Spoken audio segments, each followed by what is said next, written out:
Know your place. That's what every Omega learns from birth. That's what Claire had carved into her soul through years of servitude in the crystal halls of the Moonstone Pack. But when the most powerful Alpha King in 5 centuries became obsessed with her and the child, everyone swore couldn't be his. She would learn that some bonds are written in starlight, and no amount of denial could erase what fate had already decided. Claire's hands trembled as she scrubbed the marble floors of the throne room, her reflection warping in the polished stone. 23 years old, and this was all she'd ever be. Invisible, disposable, the Omega Maid who existed only to serve. The other servants whispered that she was plain, forgettable, with her mousy brown hair and eyes the color of storm clouds. Nothing like the radiant she-wolves who paraded through these halls, vying for the Alpha King's attention. But lately, something had changed. King Cassian had started watching her. Not with the casual dismissal she'd grown accustomed to, but with an intensity that made her skin prickle with awareness. His golden eyes would track her movements across rooms, his conversations trailing off mid-sentence when she entered. 3 times this week, she'd caught him standing outside the servants' quarters at dawn, his massive frame silhouetted against the rising sun, just waiting. And then there was Lily, her daughter. Her 3-year-old miracle with silver hair that gleamed like moonlight and eyes that shifted between amber and violet depending on her mood. Eyes that matched no one in Claire's bloodline. Eyes that the pack elders whispered about in scandalized tones. Because everyone believed that an Omega like Claire couldn't possibly have conceived a child with gifts like Lily's. They thought Lily belonged to someone powerful, someone royal. They were wrong. At least, that's what Claire had been telling herself for 3 years. Because the alternative that one hazy, impossible night during the lunar eclipse ceremony had actually happened was too dangerous to even consider. Chapter 1. The Invisible Omega. The morning bells chimed 5 times, their resonance echoing through the servant corridors like a death knell. Claire jerked awake on her thin mattress, careful not to disturb Lily, who slept curled against her side like a silver-haired kitten. 3 years of motherhood had taught her to move in absolute silence, one of many survival skills an Omega Maid needed in the Moonstone Pack. She dressed quickly in the standard gray servant's uniform, the coarse fabric scratching against her skin. Through the single narrow window, she could see the main palace gleaming in the pre-dawn light, all white stone and crystal spires that caught the first rays of sun like captured stars. Beautiful, untouchable, everything she would never be. "Mama?" Lily's sleepy voice made her pause. "Shh, little moon. It's early still. Go back to sleep."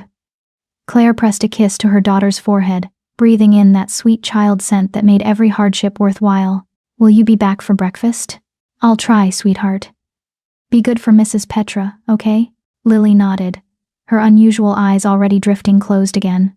Claire allowed herself one more moment to simply look at her daughter, this impossible, precious gift, before slipping out into the corridor. The servants' wing was already buzzing with activity. Omega wolves rushed past carrying linens, breakfast trays, and buckets of steaming water. Claire fell into the familiar rhythm, collecting her cleaning supplies from the storage room and heading toward her assigned section, the East Wing, where the Alpha King's private quarters resided. Her stomach twisted. She'd been reassigned there 2 weeks ago, after the previous maid had been dismissed for reasons no one would discuss. Claire suspected it had something to do with the girl's tendency to gossip, but in the palace, you learned quickly not to ask questions. Well, if it isn't the little mouse." Claire's steps faltered. That voice belonged to Sabrina, the head housekeeper's daughter, an unofficial queen of the servant hierarchy. Beautiful where Claire was plain, confident where Claire was timid, Sabrina had made it her personal mission to remind Claire of her place. "Good morning, Sabrina." Claire kept her eyes down, submissive as an Omega should be. "Is it? I heard you've been assigned to the King's Wing." Sabrina circled her like a predator scenting weakness. "How very interesting. Tell me, little mouse, what makes you so special? Is it your sparkling personality? Your stunning looks?" She laughed, and the other servants nearby joined in nervously. "I just go where I'm told," Claire murmured. "Of course you do, like a good little Omega." Sabrina leaned closer, her voice dropping to a poisonous whisper. "But here's some advice: don't get ideas above your station. I've seen girls like you before, thinking proximity to power means something, It doesn't. You're still just a maid. Still just a breeding mistake with a bastard child. The words hit like physical blows, but Claire had armor built from years of similar cruelty. She kept her expression neutral, her posture submissive, even as rage burned in her chest. I understand. Good. Sabrina straightened, her smile returning to something resembling pleasant. Run along then. His Majesty despises tardiness. Claire hurried away, her cleaning supplies clutched against her chest like a shield. She'd learned long ago that responding to bullies only made things worse. Better to endure, survive, and protect what mattered. Lily. The East Wing was quiet at this hour, the thick carpets muffling her footsteps. Crystal chandeliers hung overhead, their prisms casting rainbow patterns across cream-colored walls decorated with ancient pack histories. Claire had cleaned these halls 100 times in the past 2 weeks, but the opulence still stole her breath. She reached the king's study first, pressing her ear against the door to ensure it was empty before entering. The room smelled of leather and pine of him. Her wolf stirred beneath her skin, a sensation so rare it shocked her. Omegas like her barely had wolves at all. Certainly nothing strong enough to react to a mere scent. But this wasn't just any scent.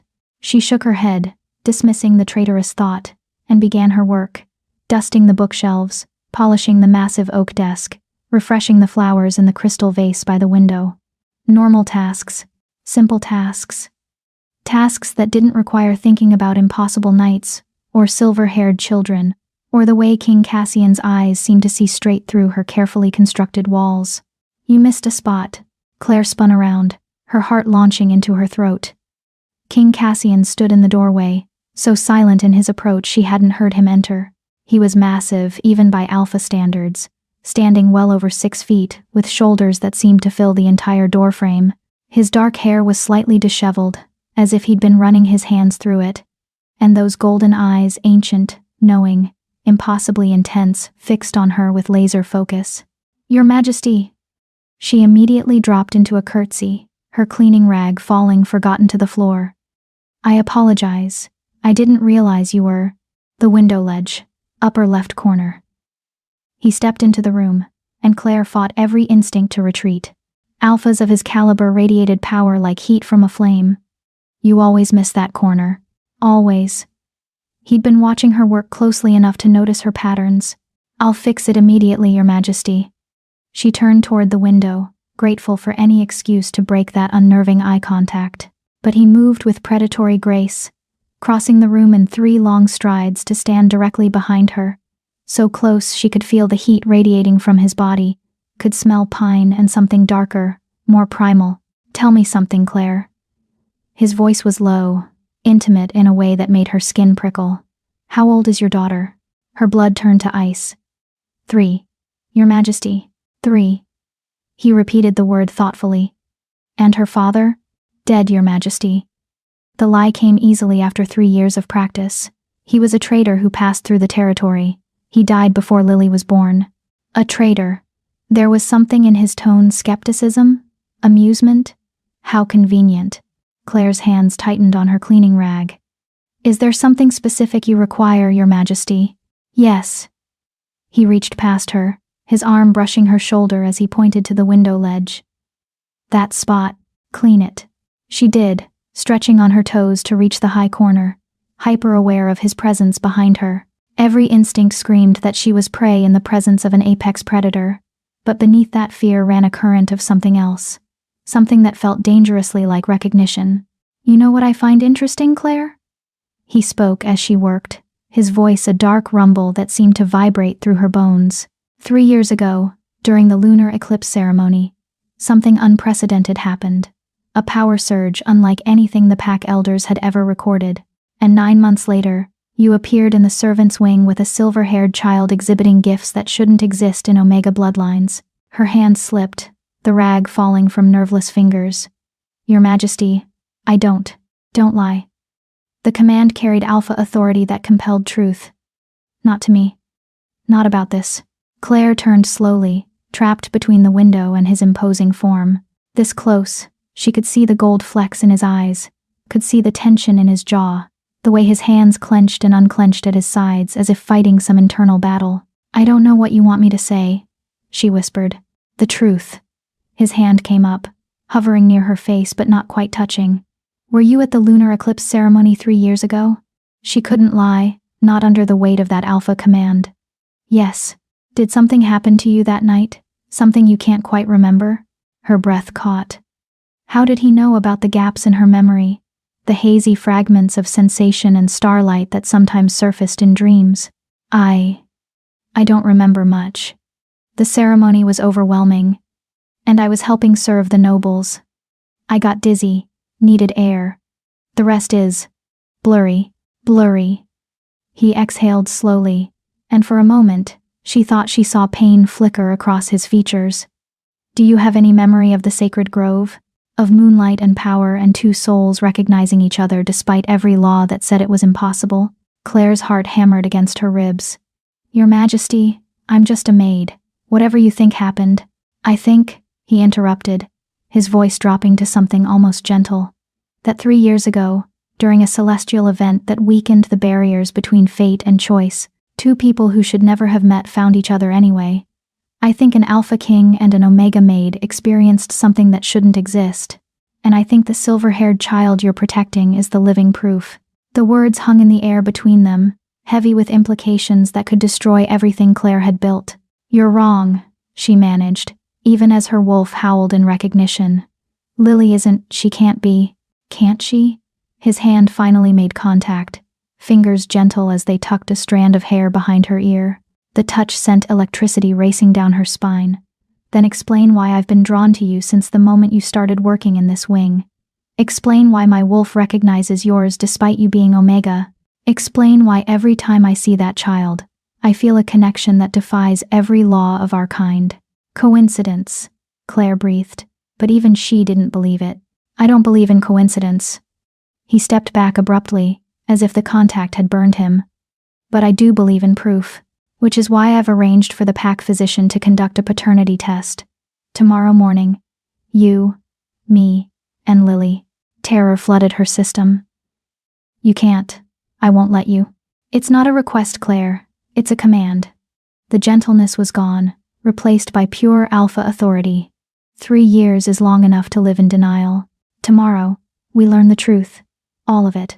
He strode toward the door, leaving Claire trembling in his wake. Your Majesty, she called out, surprising herself.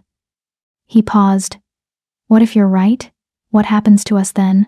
He looked back at her over his shoulder, those golden eyes blazing with emotions she couldn't name. Then everything changes. For all of us. The door closed behind him with a soft click that sounded like the end of the world. If stories like Claire's remind you that some bonds transcend every rule meant to keep us apart, subscribe to join others who believe that true connection can't be denied no matter how impossible it seems. Chapter 2.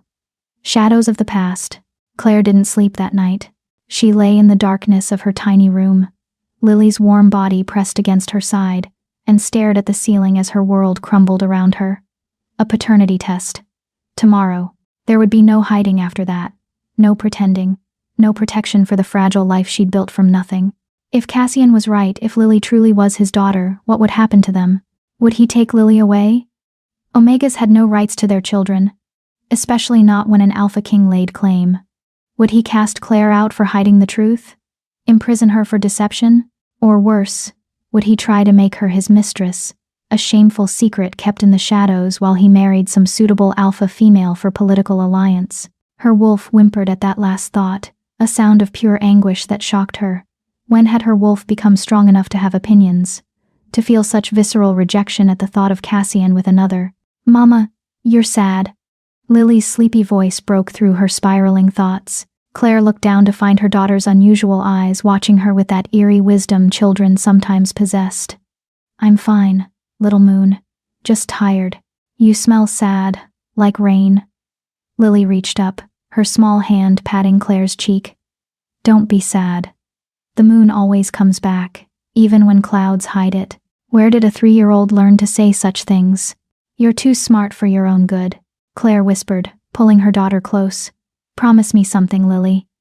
No matter what happens, remember that Mama loves you, more than anything in this world. I know, Mama. Lily yawned, already drifting back to sleep. And the golden wolf loves us too. He told me in my dreams. Claire's breath caught. What golden wolf, sweetheart? But Lily was already asleep, her breathing deep and even, leaving Claire alone with questions that had no safe answers. The pre-dawn bells found Claire exhausted but resolved. If today was the day her secrets came to light, she would face it with whatever dignity she could muster. She dressed carefully, braiding her hair in the simple style servants wore, and woke Lily gently. "Are we going somewhere special today?" Lily asked, as Claire dressed her in the nicest dress. They owned a simple blue cotton that Claire had sewn herself from fabric scraps. "We're going to meet a doctor, Little Moon. He's going to check to make sure you're healthy and strong." "I am strong. Watch." Lily flexed her tiny arms, making Claire laugh despite everything. "The strongest. Now come on, we can't be late." The walk to the pack physician's quarters felt like a funeral march. Other servants stared as they passed, and Claire realized with sinking dread that rumors must have already spread. In a place like this, secrets lasted about as long as morning dew. "Look, it's the little bastard and her whore mother," someone muttered as they passed. Claire's hands tightened on Lily's, but she kept walking, spine straight despite the shame burning in her chest. The physician's wing was in the medical building, a separate structure of white stone that smelled of antiseptic and healing herbs.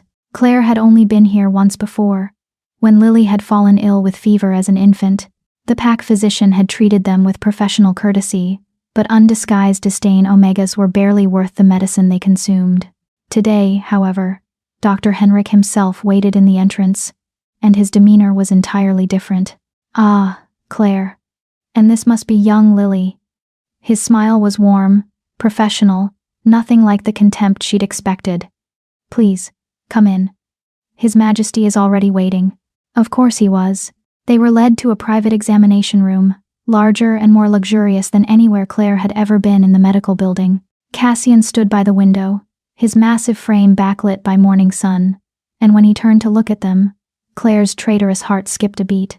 He was dressed more casually today, in dark trousers, and a simple white shirt that somehow made him look even more imposing. But it was his expression that made her pause. There was vulnerability there, beneath the alpha authority, something that looked almost like fear. "Claire, Lily." His voice was softer than it had been yesterday, carefully modulated as if afraid of scaring them. "Thank you for coming. Did we have a choice?" The words escaped before Claire could stop them. His jaw tightened. "No, you didn't. But I appreciate your cooperation nonetheless." Lily, who had been hiding behind Claire's legs, suddenly peeked out to stare at Cassian with open curiosity. "You're very big." A ghost of a smile touched his lips. "So I've been told. Are you the golden wolf from my dreams?" The room went silent. Dr. Henrik looked between them with sharp interest. Cassian's expression transformed into something Claire couldn't name: shock, wonder, and a desperate kind of hope all tangled together. "What dreams, little one?" he asked, crouching down to her level despite his size making the gesture awkward. Lily tilted her head, studying him with those shifting eyes. "The ones where you run with us under the full moon. Where Mama isn't sad anymore. Where we're safe." Claire's world tilted sideways. She'd never told Lily anything about Cassian, never even hinted at the possibility. How could her daughter dream such specific things? "I would very much like that dream to be real," Cassian said quietly. And the raw honesty in his voice made Claire's chest ache. "Would you let the doctor take a small sample of your blood? It won't hurt much, I promise. And afterward, we'll know for certain if those dreams are prophecy or just wishes. Will it help Mama stop being sad?" "Yes," he said without hesitation. "It will help everything make sense." Lily looked back at Claire, silently asking permission. Claire wanted to refuse, to grab her daughter and run as far as their legs could carry them. But she was Omega, he was Alpha King, and running would only delay the inevitable. "It's okay, little moon. Be brave for Mama." The test itself was quick. Dr. Henrik was efficient and gentle, taking blood samples from all three of them with minimal discomfort. Lily barely flinched, too fascinated by Cassian to notice the needle. "The results will take approximately 2 hours, Doctor," Henrik announced, labeling the vials with careful precision. "Your Majesty, I'll bring them to your study the moment they're ready." "No."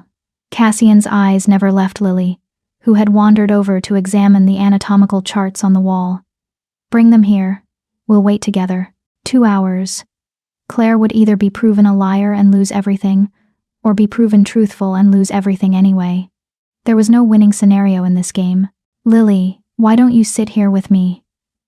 Dr. Henrik gestured to a chair near his desk. "I have some picture books about healing herbs. Would you like to see them?" Lily nodded enthusiastically, leaving Claire alone with Cassian in the other half of the room. The silence stretched between them, heavy with 3 years of secrets and denial. "She's remarkable," Cassian finally said, his voice low enough that only Claire could hear. "Intelligent, curious, completely unafraid despite every instinct that should tell her I'm dangerous. She doesn't understand hierarchy yet, doesn't know that alphas are supposed to be feared." "Good." The word came out fierce. "I never want her to fear me. If she's mine..." He stopped, correcting himself. "When it's confirmed she's mine, I want her to know me as a father, not a king." "And what about me?" Claire's voice cracked despite her best efforts. "What do you want from me, Your Majesty?" He turned to face her fully, and the intensity in his golden eyes stole her breath. "The truth. Starting with what really happened during the lunar eclipse ceremony." Claire's hands twisted in her lap. She'd spent 3 years trying not to remember, pushing down the fragments of memory that surfaced in dreams and quiet moments. But under the weight of his stare, the walls she'd built began to crumble. "I was serving wine to the nobles in the ceremonial hall," she began slowly. "It was my first year working in the palace, and I was terrified of making a mistake. The ceremony was beautiful, hundreds of candles, ancient songs, the full moon visible through the crystal ceiling. Then the eclipse began. She could see it again behind her closed eyelids, the moon turning blood red, power crackling through the air like lightning. The elders said the veil between worlds was thinning. Some of the guests started shifting involuntarily, overcome by the celestial energy. I was trying to leave, to get out of the way, but someone bumped into me. I dropped the wine pitcher, and it shattered. I was so afraid I'd be punished that I ran." "Where did you go?" "The sacred grove. I knew it would be empty, everyone was inside for the ceremony. I just needed a moment to breathe, to calm down. But when I got there..." She paused, the memories fragmented and hazy. The moon was completely eclipsed. Everything was red light and shadows. And you were there. "You remember me?" "Pieces. Your eyes, they were glowing gold even in the darkness. You were in pain, I think. Something about the eclipse was affecting you, making your wolf uncontrollable. You didn't seem to recognize me. Didn't even seem to see me at first. But then I did." His voice was rough, remembering. "The moment our eyes met, something shifted. The pain stopped. My wolf, which had been tearing me apart from the inside, suddenly went quiet, calm, like finding water in a desert." Claire nodded, the memory growing clearer. "You said my name, even though we'd never spoken before. You touched my face and said, 'There you are,' as if you'd been searching for me forever. And then we did something impossible." He stepped closer, his hand hovering near hers but not quite touching. "Omegas and Alpha Kings don't bond, Claire. The power differential is too extreme.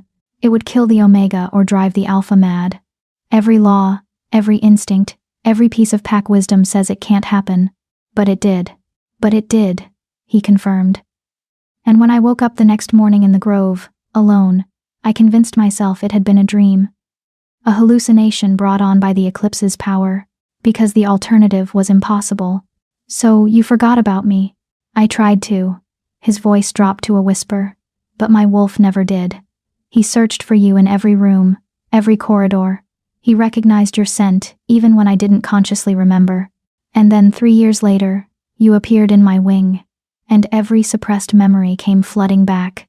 Why didn't you say something immediately?" "Because I needed to be certain I wasn't mad, that I hadn't imagined the whole thing." His hand finally made contact, fingers interlacing with hers. "But more than that, I needed to understand why you ran, why you hid, why you denied me the chance to know my own child." The accusation stung because it was fair. "I was terrified," Claire admitted. "I woke up alone in the grove with marks on my neck that I knew were bond marks. But that couldn't possibly be bond marks because who bonds with an Omega Maid? I had fragmented memories of something beautiful and impossible. And when I asked the other servants about the eclipse ceremony, They said you'd been absent for most of it, that you disappeared and returned hours later looking shattered. I was trying to process what happened. I know that now. But then, I thought maybe I'd done something wrong. Maybe I'd seduced you somehow during the eclipse madness and you were disgusted. So I hid. And when I realized I was pregnant..." She laughed bitterly. "I knew no one would believe me. The Omega Maid claiming the Alpha King's child? I'd be called a liar, a schemer, probably executed for slander. So you invented the traitor story. It was easier than the truth. And Lily was mine, the one good thing in my miserable existence. I wasn't going to let anyone take her away." Cassian's grip on her hand tightened. "I would never take her from you. You're Alpha King. You could do anything you wanted." "Yes," he agreed. "Which is why I'm choosing to do this right. No more secrets, no more running. When those results come back..." "Your Majesty," Dr. Henrik's urgent tone interrupted them. "The results are ready, but there's something you need to see." Chapter 3. Blood and Truth. Dr. Henrik's face was pale as he approached, holding a single sheet of paper like it might explode. Behind him, Lily remained absorbed in her picture book, blissfully unaware that the next few minutes would determine her entire future. "Well?" Cassian's voice carried the weight of command, but Claire could hear the tremor beneath it. Fear, hope, desperation, all tangled together. Dr. Henrik glanced at Claire, then back to Cassian. "Your Majesty, perhaps we should discuss this privately." "No." Cassian's hand tightened around Claire's. "Whatever you have to say, she deserves to hear it. We both do."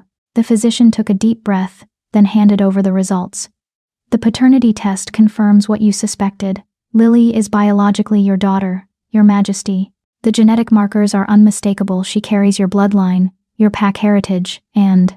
He hesitated. "And something else I've never seen before." Cassian stared at the paper, his expression cycling through shock, joy, and confusion. "What do you mean, something else?"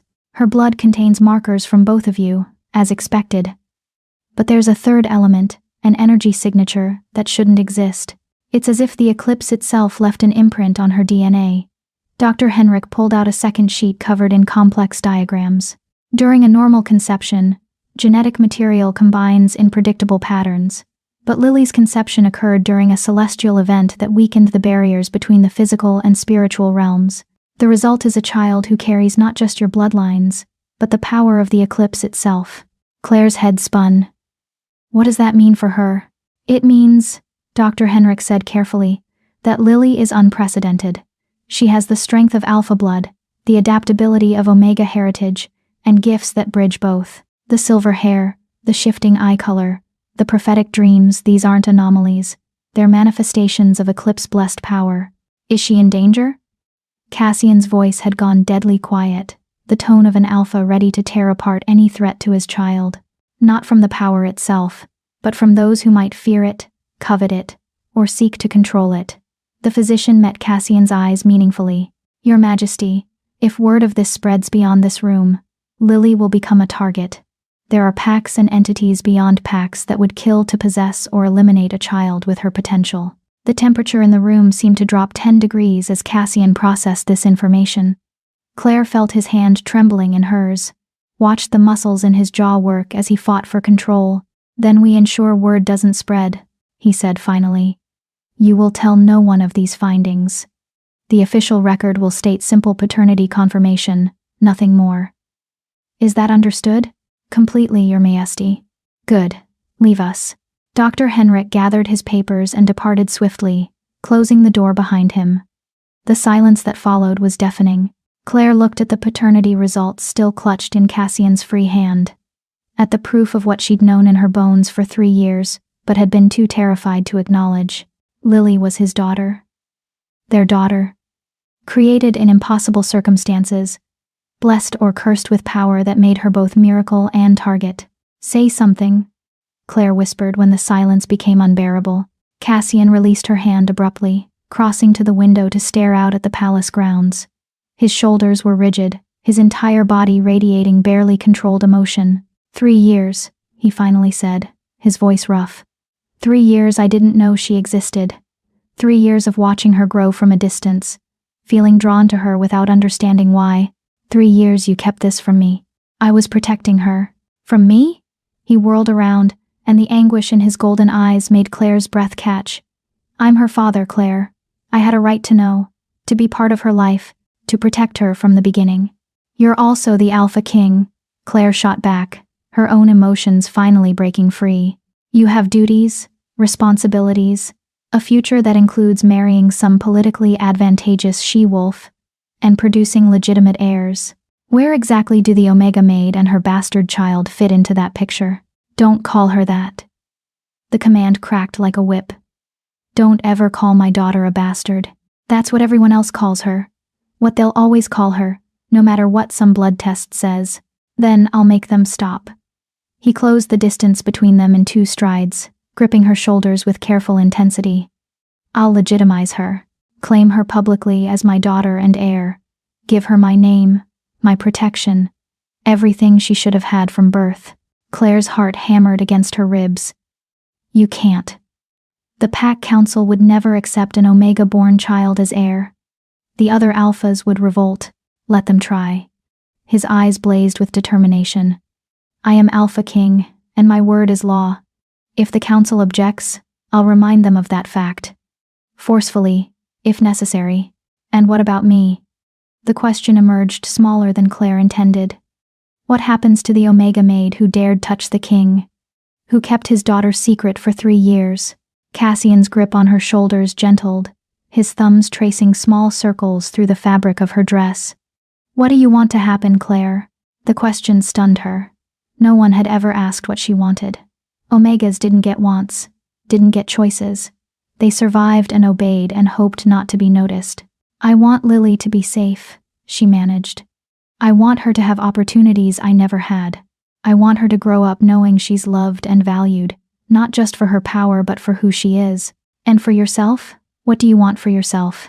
She couldn't answer that, couldn't voice the impossible dreams that haunted her in the darkest hours. Dreams of being more than invisible, of mattering to someone, of the bond she'd felt that eclipse night, being real and lasting, and something she was allowed to keep. It doesn't matter what I want, she finally said. I'm Omega.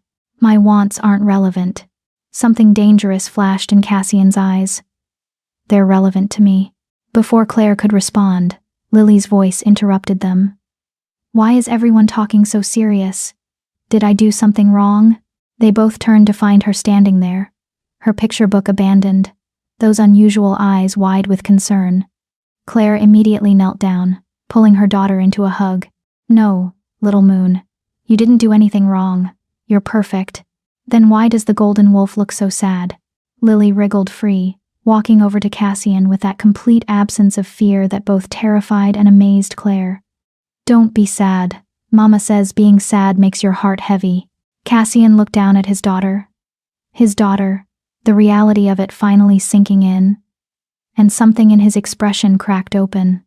He knelt slowly, bringing himself to Lily's eye level. You're right, he said softly. I have been sad. But do you know what would make me happy? Lily shook her head. If you would let me be part of your life. Not as a king, but as... He swallowed hard. As your papa, if you'd like. I know you don't know me yet, and I haven't been there like I should have been. But I'd like to change that, if you'll give me a chance. Claire's heart clenched at the vulnerability in his voice. At this powerful Alpha King reduced to hoping a 3-year-old would accept him. Lily studied him with that eerie wisdom, then reached out to pat his cheek, just as she had Claire's the night before. You're the one from my dreams. The golden wolf who keeps us safe from the shadows. What shadows, little one? The ones that want to take me away, but you always fight them off. She smiled, completely trusting. So yes, you can be my papa, but you have to promise to keep Mama safe too. She gets scared at night. Cassian's eyes found Claire's over Lily's head, and the intensity there made her knees weak. I promise. I'll keep both of you safe, no matter what it costs me. Even from the beautiful monster? Lily asked innocently. The temperature in the room plummeted. Cassian's entire body went rigid. What beautiful monster, Lily? The one in my other dreams? The lady with the pretty smile and the dark eyes. She says she wants to meet me. Says we're going to be very special friends. Lily's expression remained cheerful, unaware of the horror spreading across both adults' faces. She smells like roses and blood. Claire grabbed Lily's shoulders. When did you start having these dreams, baby? Last night, after Mama said we were going to see the doctor. The pretty lady said not to be scared, that everything was going according to plan. Lily tilted her head. What plan, Papa? But Cassian was already moving, striding to the door and flinging it open. Henrik, get back in here, now. The physician appeared within seconds, his face drawn. Your Majesty? Lily's been having dreams about a woman, dark eyes, smells like roses and blood. Could the eclipse blessing have opened her mind to external influence? Dr. Henrik went pale. It's possible. If her gifts include prophetic sensitivity, she might be vulnerable to psychic contact, especially from powerful supernatural entities. What kind of entities? Claire demanded, pulling Lily protectively against her chest. The physician and king exchanged a loaded look before Cassian answered. The kind that would be very interested in an eclipse-blessed child. The kind that have been dormant for decades but might awaken if they sensed new power in the world. You're talking about the Nightborn, Dr. Henrik said quietly. What are Nightborn? Claire had never heard the term. Vampiric witches, Cassian said grimly. Ancient, powerful, and supposedly extinct. They were hunted to near extinction 50 years ago, after they tried to steal pack children for their blood rituals. The last known Nightborn was killed before I was born. Apparently not the last, Dr. Henrik muttered. Cassian pulled out his phone, typing rapidly. I'm calling an emergency council meeting. If the Nightborn have returned and they're targeting Lily, we need to prepare the pack's defenses immediately. Your Majesty, Claire interrupted, her voice shaking. What do these Nightborn want with children? He looked at her, and she saw the answer in his eyes before he spoke. They consume the life force of powerful young wolves to extend their immortality and amplify their magic. An eclipse-blessed child would be. He stopped, unable to finish the sentence. Irresistible. Dr. Henrik completed grimly. The equivalent of ambrosia. One feeding could give a Nightborn centuries of extended life and power. Claire felt the world tilt sideways. This couldn't be happening. She'd spent 3 years hiding Lily from political machinations and pack hierarchies, only to discover her daughter was being hunted by monsters from nightmare stories. We need to run, she heard herself say. We need to take Lily and disappear before. No. Cassian's command stopped her cold. Running won't work. If a Nightborn has already made psychic contact, they can track her anywhere. The only way to keep Lily safe is to face this threat directly. She's 3 years old, which is why she needs her father's protection, her pack's protection, her birthright. He crossed back to them, taking Claire's hands in his. I know you're scared. I'm terrified. But I will not let anything happen to either of you. Do you understand me? I will burn this world to ashes before I let someone harm my family. My family. The words hung in the air between them, carrying weight and promise and implications that made Claire's head spin. What do we do? She whispered. First, we move you both into the royal wing, where security is tightest. No more servants' quarters. No more hiding. You're under my personal protection as of now. The Pack Council will never approve. I don't need their approval. I'm invoking Alpha's right of protection. Anyone who challenges it challenges me directly. His jaw set in a line of absolute determination. Second, we begin training Lily to shield her mind. If she can learn to block psychic intrusion, the Nightborn loses her connection. She's 3, Claire repeated helplessly. Eclipse-blessed children develop faster than normal pups. We'll work with what she can handle. He turned to Dr. Henrik. I want a full security detail assigned to them immediately. No one gets close without my explicit permission. And find me everything we have in the archives about Nightborn, their weaknesses, their patterns, how to kill them permanently. Yes, Your Majesty. As the physician hurried away, Cassian knelt again before Lily, who had been watching the exchange with wide eyes. Little one, I need you to do something for me. If the pretty lady appears in your dreams again, I need you to tell her no. Can you do that? But she's nice, Lily protested. She's pretending to be nice. Really, she wants to hurt you. So if she comes back, you say no and you call for me. Can you do that? Lily looked uncertain for the first time. Will you hear me if I call? Cassian placed his hand over his heart. I'll always hear you. We're connected now, you, me, and Mama. Family hears each other, no matter the distance. Okay, Papa. I'll say no to the pretty monster. She yawned suddenly, the stress of the morning catching up with her small body. I'm sleepy now. Claire lifted her daughter automatically, feeling Lily's weight settle against her shoulder. I'll take her back to our quarters. No, Cassian interrupted gently. You're coming with me, both of you, to your new home. He led them out of the medical building and across the palace grounds. Servants and pack members stopped to stare as they passed the Alpha King, walking beside an Omega Maid carrying a silver-haired child, his hand resting protectively on the small of Claire's back. Claire could feel the shock, the judgment, the whispers starting already, but for the first time in 3 years, she didn't care. Because in this moment, walking beside the father of her child toward an uncertain future, she realized something fundamental had shifted. She was no longer alone in this fight, no longer the invisible Omega, struggling to protect her daughter from shadows. They were a family now impossible, unprecedented, and about to face darkness together. The royal wing loomed before them, grand and terrifying in equal measure. Cassian pushed open doors that led to rooms Claire had only ever cleaned, never imagined living in. These will be your quarters, he said, showing them into a suite that was larger than the entire servants' dormitory. Connected to mine through that door, so I can reach you quickly if needed. There's a bedroom for Lily, a sitting room, and a private bath. Tomorrow we'll discuss more permanent arrangements, but for tonight, you're safe here. Claire stood in the center of the opulent space, clutching her sleeping daughter, and felt tears threatening. This is too much. We don't belong. You belong wherever I say you belong. His voice softened. And right now, you belong here. With me. Where I can keep you safe. Why? The question burst out before she could stop it. Why do you care so much? The bond isn't complete. You said yourself it should have killed me or driven you mad. Or just an inconvenience. A complication you don't need. Cassian crossed the distance between them, cupping her face with hands that trembled slightly.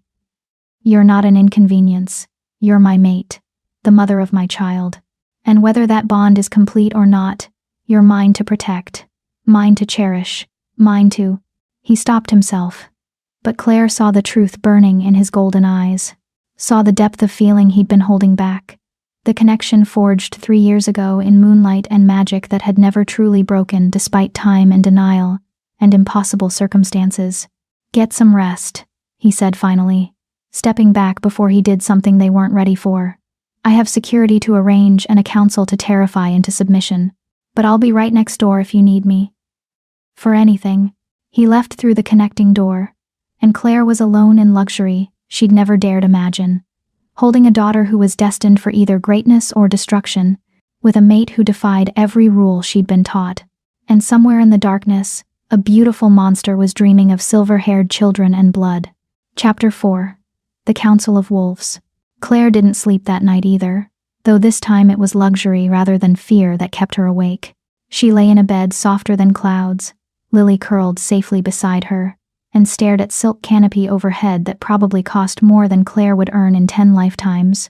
Every sound made her jump, the whisper of wind against crystal windows, the distant footsteps of guards patrolling the corridors, the creak of the connecting door, as Cassian checked on them for the 3rd time since midnight, his golden eyes glowing in the darkness before he retreated without a word.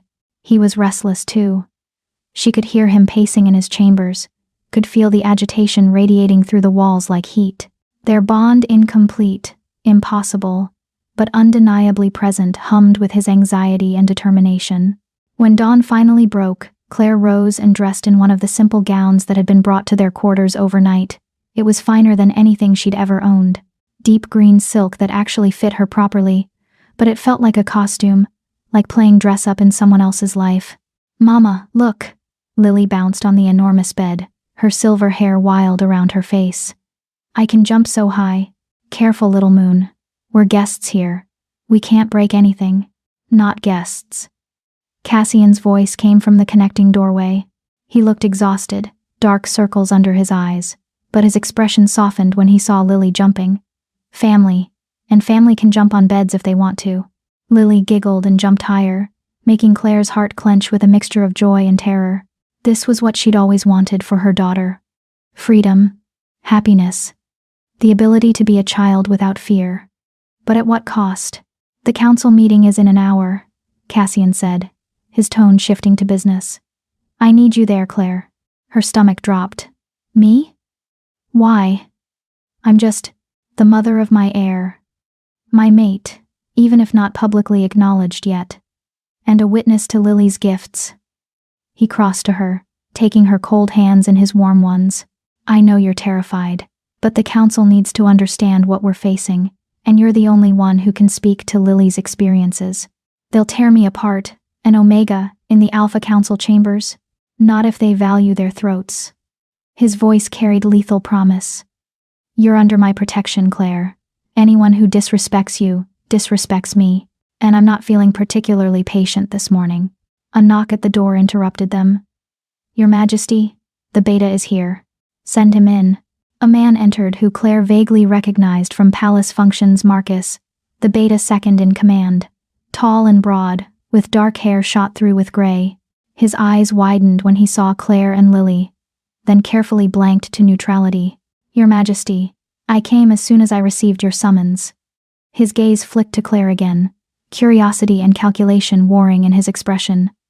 Is it true? About the child? Yes, Lily is my daughter, conceived during the lunar eclipse ceremony 3 years ago. Cassian's hand found the small of Claire's back, a possessive gesture that wasn't lost on Marcus. Claire is her mother, and both are now under my direct protection. I trust I can count on your discretion and support? Marcus was quiet for a long moment, studying them with the shrewd intelligence that had made him Beta. Finally, he bowed his head. Of course, Your Majesty. Your family is the Pax family. I'll ensure everyone understands that. Relief flooded through Claire. If the Beta accepted them, others would follow. Maybe this wouldn't be complete disaster. Good. Because we have bigger problems than pack politics. Cassian quickly outlined the situation with the Nightborn, watching Marcus's expression darken with each detail. Nightborn, the Beta breathed. I thought they were extinct. My grandfather used to tell stories about the purge, how it took 3 alpha packs working together to eliminate them. Apparently we missed one, and she's targeting my daughter. Then we mobilize immediately. Every warrior, every defense, every resource we have. Agreed. But first, the council needs to be informed and brought into line. Some of them will resist accepting Lily as my heir, especially once they learn she's Omega-born. Marcus's jaw tightened. Let them try. I'll remind them what happened to the last wolves who questioned your authority. I'm counting on it. The council chambers were everything Claire had feared. A circular room of dark wood and stone, with a round table large enough to seat 20. Ancient pack symbols carved into the walls seemed to watch with judging eyes as she entered behind Cassian, Lily holding her hand. 12 alphas were already seated, men and women representing the most powerful families in the Moonstone Pack. Their conversations died the moment Claire appeared, replaced by shocked silence and thinly veiled hostility. Your Majesty, one of the older alphas, a woman with steel-gray hair and sharp features, spoke first. Surely you don't intend for the Omega to remain during council proceedings? Counselor Helena, allow me to introduce Claire and Lily. Cassian's voice was dangerously soft. My mate and my daughter. And yes, they will be staying for this meeting. The room exploded into chaos. Mate? Impossible. An Omega cannot. This is an outrage. Silence. The Alpha command crashed over them like a tidal wave, forcing every wolf to submission. Claire felt it too, the overwhelming pressure of Cassian's authority, but he kept his hand on her back, steadying her. You will sit, you will listen, and you will remember who leads this pack. They sat, but the hostility remained palpable. Claire wanted to disappear, to melt into the floor, but Lily squeezed her hand and whispered, Don't be scared, Mama. Papa won't let them hurt us. From the mouths of babes, Cassian remained standing, his presence dominating the room. 3 years ago, during the lunar eclipse ceremony, something unprecedented occurred. The celestial event weakened the barriers between realms and allowed a bonding that shouldn't have been possible. Claire and I became mates, though neither of us fully understood what had happened. 9 months later, Lily was born. Convenient, Helena sneered. An Omega claims to be bonded to the Alpha King and produces a child with unusual features. Forgive my skepticism, Your Majesty, but this smells of deception. Does it? Cassian's smile was cold. Dr. Henrik conducted paternity testing this morning. The results are conclusive. Lily is mine. Her blood carries my genetic markers, my pack heritage, and my alpha strength. Would you like to challenge the pack physician's findings? Helena's mouth snapped shut, but another counselor, a younger man with ambitious eyes, leaned forward. Even if the child is yours, Your Majesty, she's Omega-born. Our laws are clear, only Alpha-born children can inherit leadership. Laws can be changed, not without council approval. And I can tell you right now, this council will never approve an Omega as pack heir. Lily, who had been quietly observing, suddenly spoke up. Why not? The young counselor blinked, clearly not expecting to be addressed by a 3-year-old.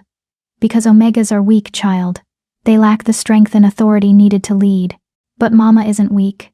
She's the strongest person I know. Lily's eyes began to shift colors, cycling between amber and violet. And I'm very strong too. Want to see? Before anyone could respond, the air in the room grew heavy. Power rolled off Lily in waves, not the overwhelming force of an alpha, but something else. Something ancient and otherworldly that made every wolf in the room freeze. The candles lining the walls flared brighter, their flames dancing in patterns that formed symbols Claire didn't recognize. The carved pack emblems on the walls began to glow with soft silver light, and Lily's hair, already pale, seemed to capture and reflect moonlight that shouldn't exist in the windowless chamber. Eclipse blessed, Helena whispered, her hostility transforming to awe and fear. She carries the moon's power. She carries more than that. Cassian's voice cut through the shocked silence. Which is why this council will approve her as my heir, grant Claire full protection as my acknowledged mate, and mobilize every resource we have to defend them both. Because there are things hunting my daughter, and I will not allow pack politics to leave her vulnerable. What things? The ambitious counselor demanded. Nightborn. The word fell like a stone into still water, sending ripples of fear through the assembled alphas. Several went pale. One actually stood, as if to flee, before Marcus's growl forced him back into his seat. That's impossible, Helena said, but her voice shook. The Nightborn were eliminated. Apparently not. One has been making psychic contact with Lily, using her Eclipse-blessed gifts as a conduit. Dr. Henrik believes the child's power signature is drawing supernatural attention, and the Nightborn are merely the first threat we'll face. Then we should hide the child, someone suggested. Send her away where her power won't attract notice. No. Cassian's refusal was absolute. She stays with me, where I can protect her, where her pack can protect her. Unless you're suggesting our warriors are too weak to face this threat, the challenge hung in the air. No alpha would admit weakness, especially not in front of their peers. Of course not, Your Majesty. Marcus interjected smoothly. What the council needs to understand is that Lily isn't just your daughter. She's a weapon, one that could either strengthen our pack beyond measure or destroy us if she falls into enemy hands. The question isn't whether to protect her, but how best to do so while preparing her to control her gifts. Well said. Cassian nodded to his beta, which is why I'm proposing a new position within the pack structure, Eclipse Guardian, a role dedicated to training and protecting Eclipse-blessed wolves, starting with Lily. I want volunteers from this council to help establish the protocols and security measures. It was brilliant politics, Claire realized. By giving the counselors a role in protecting Lily, Cassian transformed them from opponents to allies. They couldn't refuse without looking like cowards, and accepting meant acknowledging Lily's importance to the pack. I volunteer, Helena said immediately, her sharp mind clearly reaching the same conclusion. My family has records of the old supernatural wars. If the Nightborn have returned, we'll need that knowledge. Others quickly followed, each offering resources and expertise. Within minutes, Cassian had transformed a hostile council into a protective force, all through strategic manipulation and undeniable authority. But one voice remained silent, the ambitious young counselor who'd questioned Lily's right to inherit. Claire watched him carefully, noting the calculation in his eyes, the way his fingers tapped against the table in irritation. Counselor Drake. Cassian addressed him directly. You've been quiet. Do you have concerns you'd like to voice? Drake's smile was smooth, political. Not concerns, Your Majesty, merely questions about succession logistics. If something were to happen to you before Lily reaches maturity, who would serve as regent? Traditionally, that role falls to the strongest alpha in the pack. Traditionally, yes, but these aren't traditional circumstances. Cassian's eyes narrowed. In the event of my death, Claire would serve as regent until Lily comes of age. The room erupted again, but this time, Claire felt anger rather than fear. How dare they? How dare they sit in judgment of her fitness to protect her own child? Enough! Her voice surprised everyone, including herself. You want to question my ability to lead? To protect? I've kept Lily alive and hidden for 3 years with no resources, no support, and no pack backing. I've faced down servants who called her bastard, endured nobles who treated me like dirt, and sacrificed everything to keep her safe. So yes, Counselor Drake, I think I'm qualified to serve as regent. Because unlike you, I don't see my daughter as a political tool or a weapon. I see her as a child who deserves to grow up without fear. Silence followed her outburst. Then, unexpectedly, Helena began to clap. Others joined in, not all but enough. Even Marcus smiled with genuine approval. Well spoken, the beta said. Perhaps Omega-born doesn't mean weak after all. Drake's expression soured, but he bowed his head in apparent acceptance. As you say, Your Majesty, I will support your decision. The words were right, but something in his tone made Claire's skin crawl. She glanced at Cassian and saw recognition in his eyes. He'd caught it too. Drake would be a problem, but one for later. Then we're agreed, Cassian concluded. Lily is recognized as my heir, Claire as my mate, and regent designate. The Eclipse Guardian program begins immediately, with full council support, and every resource we have goes toward identifying and eliminating the Nightborn threat. Are there any other concerns? No one spoke. Good. This meeting is adjourned. Helena, Marcus remain behind. The rest of you are dismissed. The counselors filed out, most avoiding eye contact with Claire, though a few nodded respectfully. Drake was the last to leave, and his smile as he passed was cold enough to freeze blood. When the door closed, Cassian finally allowed himself to relax slightly. Well, that went better than expected. Did it? Claire asked. Drake looked ready to commit murder. Drake is always ready to commit murder. It's why he's dangerous. Helena approached them, her sharp eyes studying Lily with new interest. May I? At Cassian's nod, she knelt before the little girl. You're remarkable, child. I've never seen power manifest so young, or so controlled.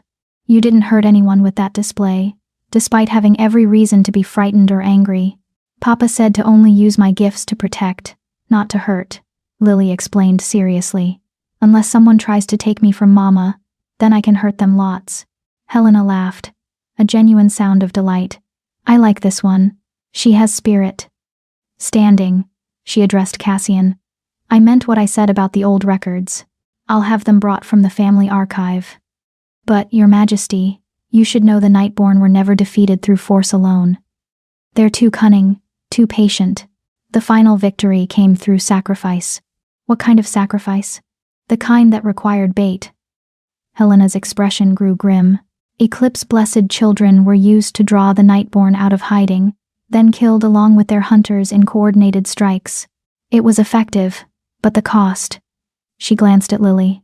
The cost was unconscionable. That won't be happening here, Cassian said flatly. Of course not. I'm simply saying we need a different strategy, one that doesn't require sacrificing what we're trying to protect. Then we'd better think fast, Marcus interjected. Because if the Nightborn is already making contact, she'll be coming soon. They're not known for patience once they've selected a target. As if summoned by his words, Lily suddenly swayed, her eyes going vacant. Claire caught her before she fell, but the child was rigid in her arms, staring at something no one else could see. Lily? Baby, what's wrong? She's here, Lily whispered, her voice strangely hollow. The pretty monster. She says thank you for gathering everyone in one place. She says it will make the harvest so much easier. The harvest.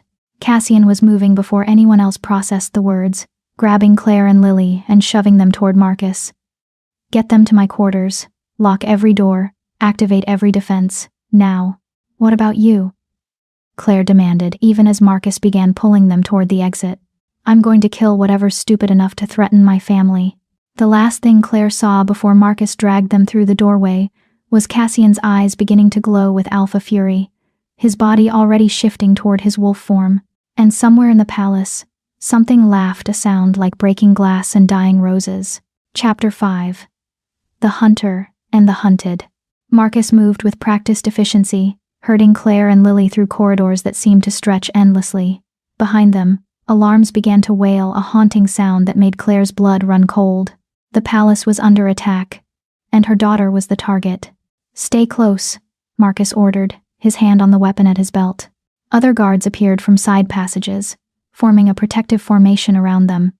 Your Majesty gave strict orders. You're to be locked in his private chambers with full defensive protocols active. What about Cassian? Claire's voice cracked on his name. The Alpha King can handle himself. Your job is to protect that child. They rounded a corner and stopped dead. The corridor ahead was filled with mist, thick, unnatural fog that writhed like a living thing. It smelled of decay and roses, sweet corruption that made Claire's stomach turn. Back, Marcus commanded. We'll take the west passage. But the mist was already behind them, cutting off their escape. They were trapped between walls of impossible fog that pulsed with malevolent intent. From within the mist, a figure emerged. She was beautiful in the way poisonous flowers were. Beautiful dark hair cascading over pale shoulders, eyes like black holes that swallowed light, and a smile that promised both ecstasy and agony. She wore a gown of deep crimson that might have been silk or might have been congealed blood. And when she moved, reality seemed to bend around her. The Nightborn. There she is. The creature purred, her gaze fixed on Lily with hunger that made Claire want to vomit. The little eclipse child. Even more delicious than I imagined. Marcus shifted immediately, his wolf form erupting in an explosion of power. The other guards followed suit, creating a wall of fur and fangs between the Nightborn and their charges. But the creature merely laughed. Oh, how precious. The puppies think they can stop me. She raised one elegant hand, and the guards simply stopped. Frozen, mid-growl, mid-lunge, their bodies locked in place by invisible force. Marcus struggled against the binding, his eyes wild with fury, but he couldn't move. Now then, the Nightborn stepped over the paralyzed wolves as if they were furniture. Let me see what all the fuss is about. Claire shoved Lily behind her, facing down the monster with nothing but desperation and maternal fury. You can't have her, can't I? The creature tilted her head, amused. And what's going to stop me? You, little Omega? With your weak wolf and trembling hands? If necessary, yes. The Nightborn laughed that breaking glass sound from before, and reached out with impossible speed to grab Claire by the throat. Her fingers were ice cold, her grip crushing as she lifted Claire off the ground. Brave, foolish, but brave. I almost respect it. Her black eyes studied Claire with clinical interest. Tell me, how does it feel to mate with a king? Did he whisper pretty lies while he took you? Did he promise you'd be special? Claire couldn't breathe, couldn't speak. Black spots danced in her vision. Mama! Lily's scream was pure anguish. And then the world exploded into silver light. Power erupted from Lily like a detonation, raw, uncontrolled, and absolutely devastating. The Nightborn shrieked and released Claire, stumbling backward as the light seared her pale skin. The mist evaporated. The paralyzed guards collapsed, suddenly freed. Lily stood at the center of it all, her eyes blazing pure white, her silver hair floating as if underwater, and her small body radiating power that made the very air vibrate.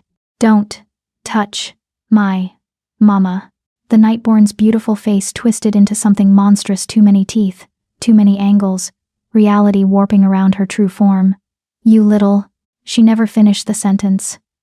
Cassian arrived like an avenging god, his massive wolf form crashing into the Nightborn with enough force to crack the stone floor. They tumbled together in a blur of fur and shadow, his teeth seeking her throat while her claws raked his sides. Get them out of here, he roared, his voice distorted by the shift. Marcus, now. The beta, already recovering, grabbed Claire and Lily. This time, Claire didn't protest, too focused on breathing, on making sure Lily was okay, on getting her daughter away from the nightmare unfolding behind them. They burst through the doors to Cassian's private chambers and Marcus slammed them shut, throwing heavy bolts and activating wards that made the air shimmer with protective magic. Through the thick wood, they could hear the sounds of battle snarls, crashes, inhuman screaming. "Is Papa going to be okay?" Lily asked, her power already fading, leaving her small and frightened again. "Your father is the strongest alpha in 5 centuries, Marcus said, though his expression was grim. "If anyone can kill a Nightborn, it's him." But Claire heard the uncertainty in his voice. Saw it in the way his hands shook as he checked his weapons, preparing for the creature to breach the door. Minutes passed like hours. The sounds of fighting eventually faded, replaced by terrible silence. Claire held Lily close, her throat throbbing where the Nightborn had grabbed her, and waited for either salvation or doom. Finally, a knock at the door. "It's me," Cassian's voice, rough and exhausted. "Let me in." Marcus checked the peephole, then threw open the locks. Cassian stumbled through, back in human form but covered in blood and wounds that still steamed as they healed. He looked like he'd been through a war. "Did you kill her?" Marcus demanded. "No." Cassian's jaw clenched in frustration. "She escaped into shadow before I could finish it. But I hurt her badly, bought us time." He crossed to Claire and Lily, his hands gentle despite the violence still written on his body. "Are you hurt?" Claire opened her mouth to say no, then realized she was shaking uncontrollably. The adrenaline was wearing off, leaving her hollow and terrified. She was so strong, so fast. I thought. "Shh." He pulled her against his chest, careful of his injuries. "You were perfect. You protected her. You were brave." "I wasn't brave. I was terrified." "Bravery isn't the absence of fear. It's standing between your child and a monster despite being terrified." His lips pressed to the top of her head. "You're stronger than you know, Claire." Lily wriggled between them, her small hands patting both their faces. "Papa's bleeding. We need to fix him." "I'm healing, little moon, don't worry. But you're hurt because you protected us." Lily's eyes filled with tears. "It's my fault. If I wasn't special, the pretty monster wouldn't want me." Cassian knelt immediately, cupping her small face with both hands. "Listen to me, Lily. You are not at fault for being born special. The Nightborn is evil because she chooses to hurt people, not because you exist. Do you understand? But, no buts, you saved your mother today with your power. You're not a curse, you're a blessing. Our blessing." He pulled her into a fierce hug. "And I will spend every day of my life making sure you're safe enough to grow up and use those gifts for good." Over Lily's head, his eyes met Claire's, and she saw the promise there. The determination, but also the fear he was trying to hide, that the Nightborn had been toying with them, testing their defenses, and would return with a real plan. "Your Majesty." Marcus cleared his throat. "We need to discuss next steps." The creature penetrated palace security with disturbing ease. "Our defenses need upgrading." "Agreed. Call in the witches, I don't care what it costs. We need wards strong enough to block psychic intrusion and shadow travel." Cassian stood, still holding Lily. "And double the guard on these chambers. No one enters without my explicit permission." "Already done, but Your Majesty." Marcus hesitated. "The council is in chaos. Half of them want to send the child away, the other half want to use her as bait, and Drake is using the attack to undermine your authority, saying you put the pack at risk by keeping her here." "Drake can say whatever he wants. Lily stays. Even if it means civil war within the pack?" "Especially then." Cassian's voice dropped to something dangerous. "Anyone who tries to take my daughter will learn exactly why I'm Alpha King," forcefully. A knock at the door made everyone tense. "Your Majesty? It's Helena. I need to speak with you." Marcus checked, then admitted the older counselor. She looked shaken, her usual composure cracked. "I've been through the records," she said without preamble. "The Nightborn that just attacked, I think I know who she is." "Tell me." "Her name is Morgantha. She's over 300 years old, one of the original Nightborn Coven leaders. We thought she died in the final battle 50 years ago, but apparently she survived. How do we kill her? That's the problem." Helena's expression was grim. "According to the records, Morgantha is unkillable by conventional means. She's fed on too many powerful wolves, absorbed too much life force. The only way our ancestors managed to defeat her was by trapping her in a cursed mirror, a prison of her own reflection, that prevented her from feeding or escaping. Then we do the same thing.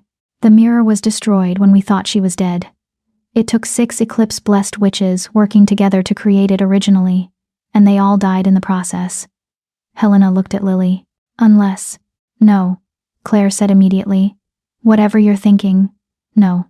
I'm thinking that Lily is eclipse-blessed, that her power might be enough to recreate the mirror trap, especially if augmented by other witches. She's 3 years old. I know. Which is why I'm not suggesting we use her for the ritual. I'm suggesting we find another way to channel her power, perhaps through a blood bond with someone willing to serve as a conduit. You mean me, Cassian said quietly. You're already bonded to her through blood and pack ties.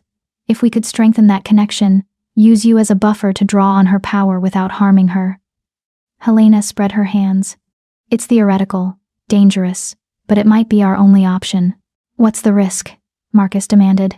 To Cassian, death, madness, or permanent damage to his alpha abilities.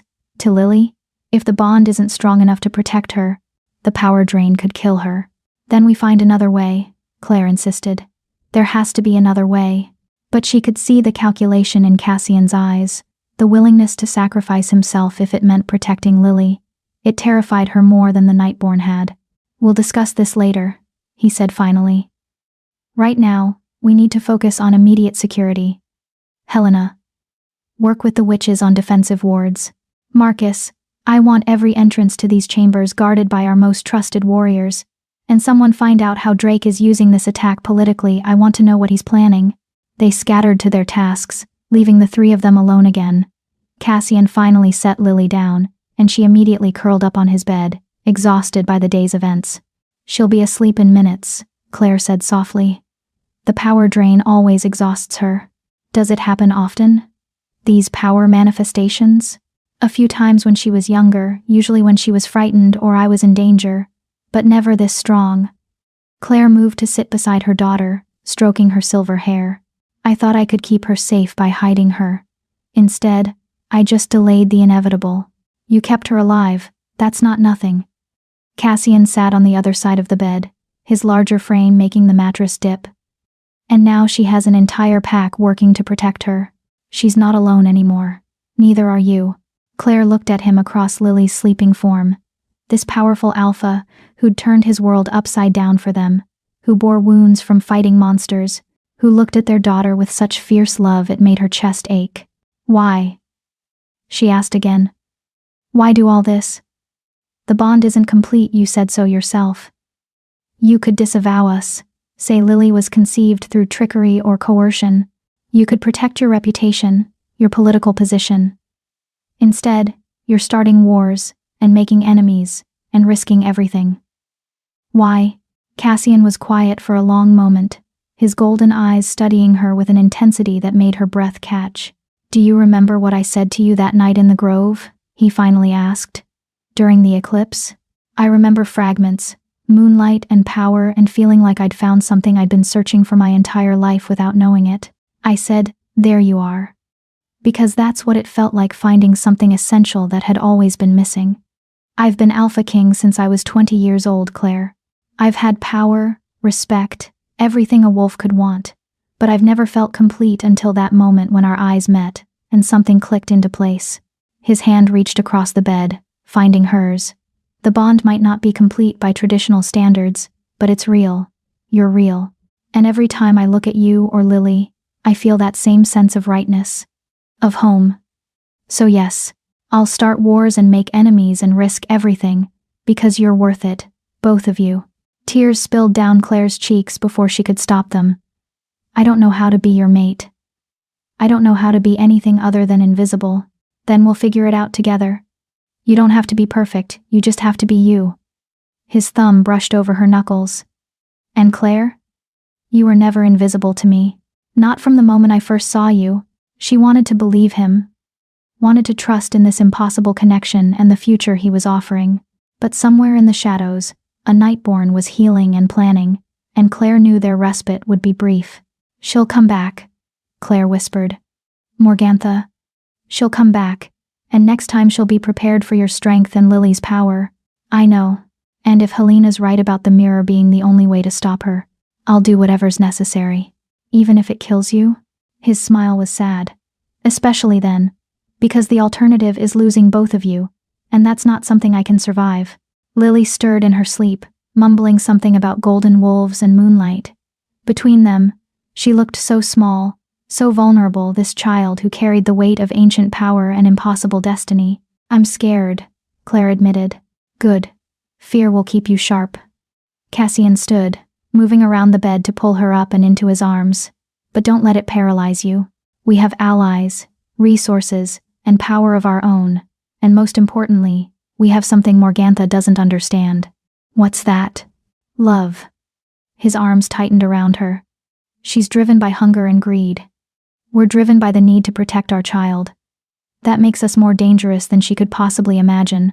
A commotion outside the door made them both tense. Marcus's voice came through, frustrated. "Counselor Drake, you can't." The door burst open.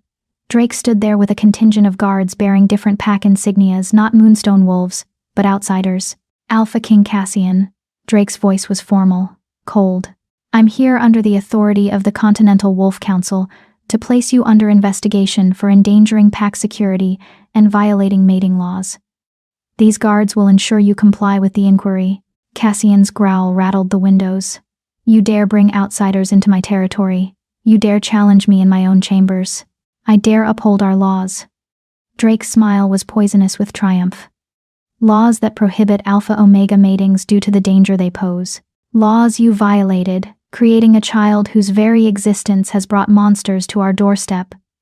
The Continental Council has received reports of your situation. They demand answers. The Continental Council has no authority over my pack. They do when your actions threaten all wolfkind. Face the inquiry with honor, Your Majesty, or we'll be forced to assume you have something to hide." Drake's eyes slid to Claire and Lily. "The Omega and the child will be taken into protective custody while the investigation proceeds. For their own safety, of course." Over his dead body, Claire saw in Cassian's expression. And possibly, she realized with sinking dread. That's exactly what Drake was counting on. Chapter 6.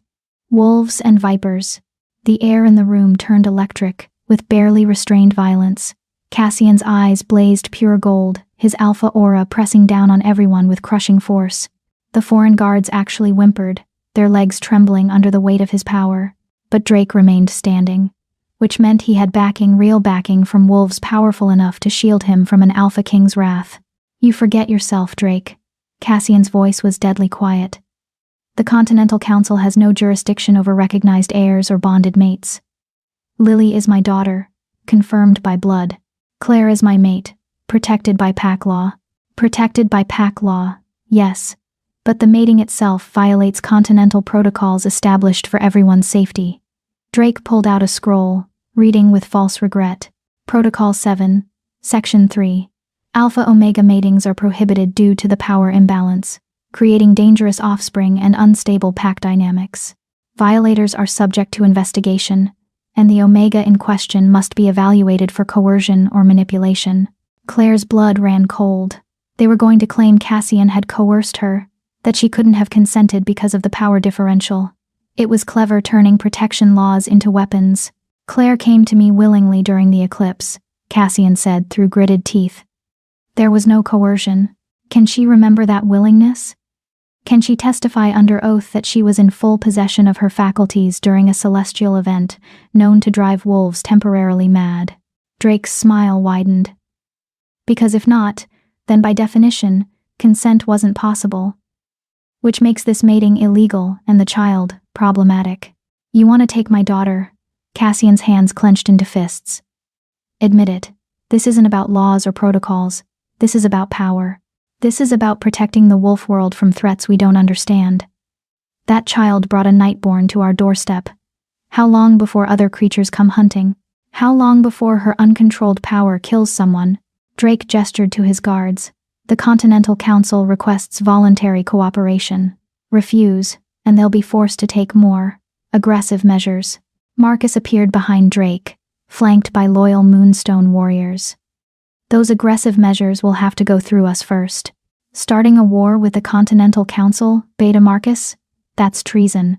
No, that's protecting our Alpha's family. Something you seem to have forgotten is a Beta's primary duty. The standoff stretched taut as a bowstring. Claire could feel disaster approaching, could see the paths branching before them, violence that would tear the wolf world apart, or submission that would mean losing Lily forever. She stepped forward before she could lose her nerve. I'll go. Claire, no. Cassian reached for her, but she evaded his grasp. I'll submit to their evaluation. I'll testify under oath about what happened during the eclipse. She faced Drake directly, channeling every ounce of dignity she possessed. But Lily stays here with her father. That's non-negotiable. Drake's expression flickered with frustration. The child must also be evaluated. The child is 3 years old, and has been through enough trauma today. She stays with Cassian while I prove that our mating was consensual and legal. Claire's voice didn't waver despite her terror. Unless the Continental Council makes a habit of terrorizing traumatized children, it was a gamble. Drake wanted to separate them, to make them vulnerable, but refusing to evaluate Claire's consent would reveal his true motives, and even corrupt councils had to maintain appearances. Fine, Drake conceded after a long moment. The Omega will come for evaluation, but understand this: if we determine the mating was non-consensual, it will be dissolved. The child will be removed from Alpha King Cassian's custody pending further investigation, and charges of coercion will be filed. Understood. Claire turned to Cassian, whose face was a mask of anguish and fury. Keep her safe. Whatever happens to me, keep Lily safe. I'm not letting you go. You have to. She reached up, cupping his face with trembling hands. This is the only way to buy time, to keep Drake from forcing a confrontation that ends in bloodshed. Her voice dropped to a whisper only he could hear. I can handle a few questions. I survived 3 years as an Omega Maid. I can survive this, but I can't survive losing her. Please. She saw the moment he understood, the terrible calculation he had to make. Protect Claire or protect Lily. Drake had engineered a situation where he couldn't do both. If they hurt you, Cassian whispered back, his voice raw. If they do anything to harm you, I will burn the Continental Council to ash. Every last member. I know. She kissed him, then brief, desperate, claiming before pulling away. Tell Lily I love her when she wakes. Tell her mama is being brave, Claire. But she was already walking toward Drake and his foreign guards, her spine straight, her head high. An Omega Maid who'd found strength she never knew she possessed. Let's get this over with, she said coldly. Drake's smile was victorious, as he gestured for his guards to escort her out. She didn't look back, couldn't look back without breaking. Behind her, she heard Lily starting to wake, heard her daughter's sleepy voice asking for mama. The sound nearly destroyed her resolve, but she kept walking, out of Cassian's chambers, down corridors filled with shocked palace staff, into a waiting carriage marked with the Continental Council's insignia. The guards flanked her, their expressions neutral but their posture screaming threat. As the carriage pulled away from the palace, Claire finally allowed herself to look back. Cassian stood at the window of his chambers, Lily in his arms, both watching her disappear into the darkness. She memorized that image, father and daughter, golden wolf and silver child, and held it close to her heart like armor. Whatever came next, she would survive it. For them, the Continental Council's evaluation facility was located in neutral territory, a stark building of gray stone that felt more like a prison than an administrative center. Claire was led through cold corridors to a small room containing only a table, 2 chairs, and magical wards that made her skin prickle. Sit, one of the guards commanded. She sat, hands folded in her lap, and waited. The door opened to admit 3 wolves, 2 women, and a man, all carrying the scent of old power and older politics. The man introduced himself as Counselor Thorne, a silver-haired alpha with calculating eyes. Claire, is it? No pack name, no family designation, just Claire. Yes, Counselor. Do you understand why you're here? You believe my mating with Alpha King Cassian was non-consensual due to the power differential and the eclipse's influence. Correct. Walk us through the events of that night. Leave nothing out. So she did. Every detail she could remember: serving wine at the ceremony, the eclipse beginning, her panic over the broken pitcher, fleeing to the sacred grove, the red moonlight and strange energy in the air. Cassian appearing, clearly struggling with his wolf, their eyes meeting and something fundamental shifting. Did he approach you first, or did you approach him? One of the women asked. I'm not entirely sure. I remember turning, and he was there, as if we'd been pulled together by invisible strings.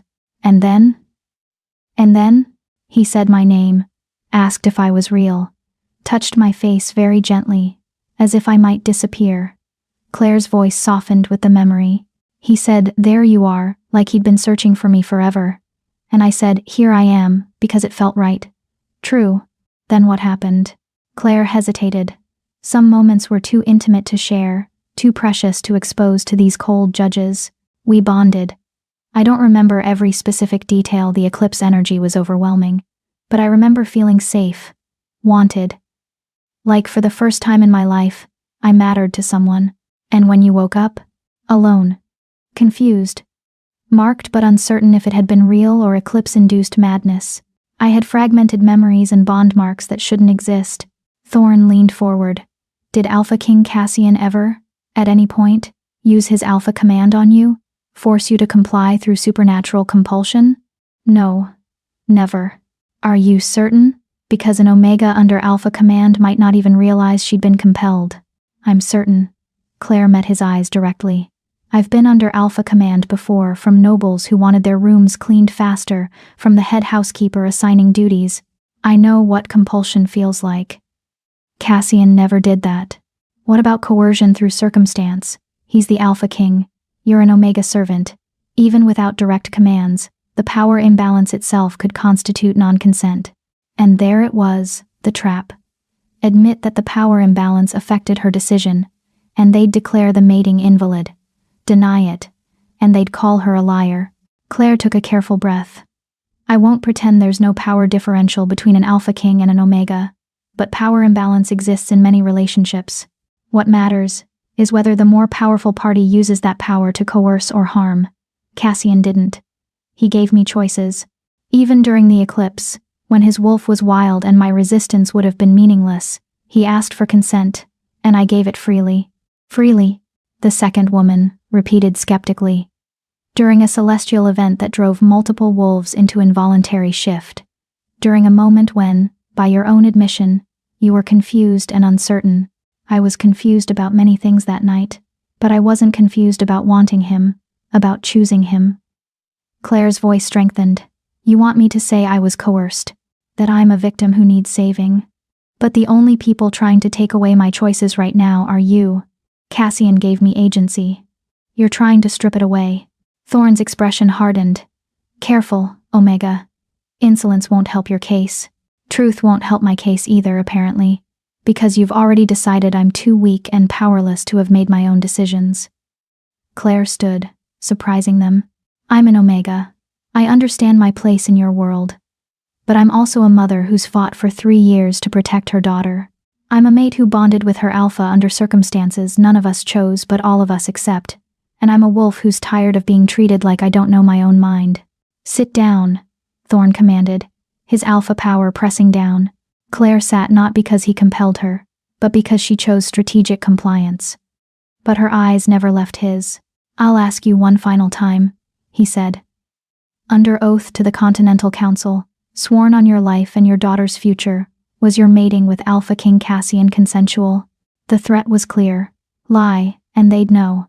They'd declare the mating invalid and take Lily. Claire met his gaze steadily. Under oath to the Continental Council, I swear my mating with Cassian was consensual. I chose him. I would choose him again, even knowing the cost. Magic flared around her, the oath binding, testing for falsehood. She felt it probe her memories, her emotions, searching for lies, and finding only truth. The magic settled, confirming her testimony. Thorn's expression soured. He'd been hoping she'd fail, that they'd have grounds to dissolve the mating. Very well, your testimony is recorded. He stood abruptly. But understand this, consensual or not. Your mating has created a situation that threatens all wolfkind. An eclipse blessed child with unprecedented power. A nightborn drawn to our territories. Pack instability. These consequences don't disappear just because you claim you chose your circumstances. I know. Do you? Because from where I sit, you're a liability. And liabilities get eliminated for the greater good. The threat hung in the air, razor sharp and undisguised. Claire forced herself not to react, not to show the fear crawling up her spine. Are we finished, counselor? For now, you'll be returned to Moonstone Pack under council supervision. Your movements will be monitored.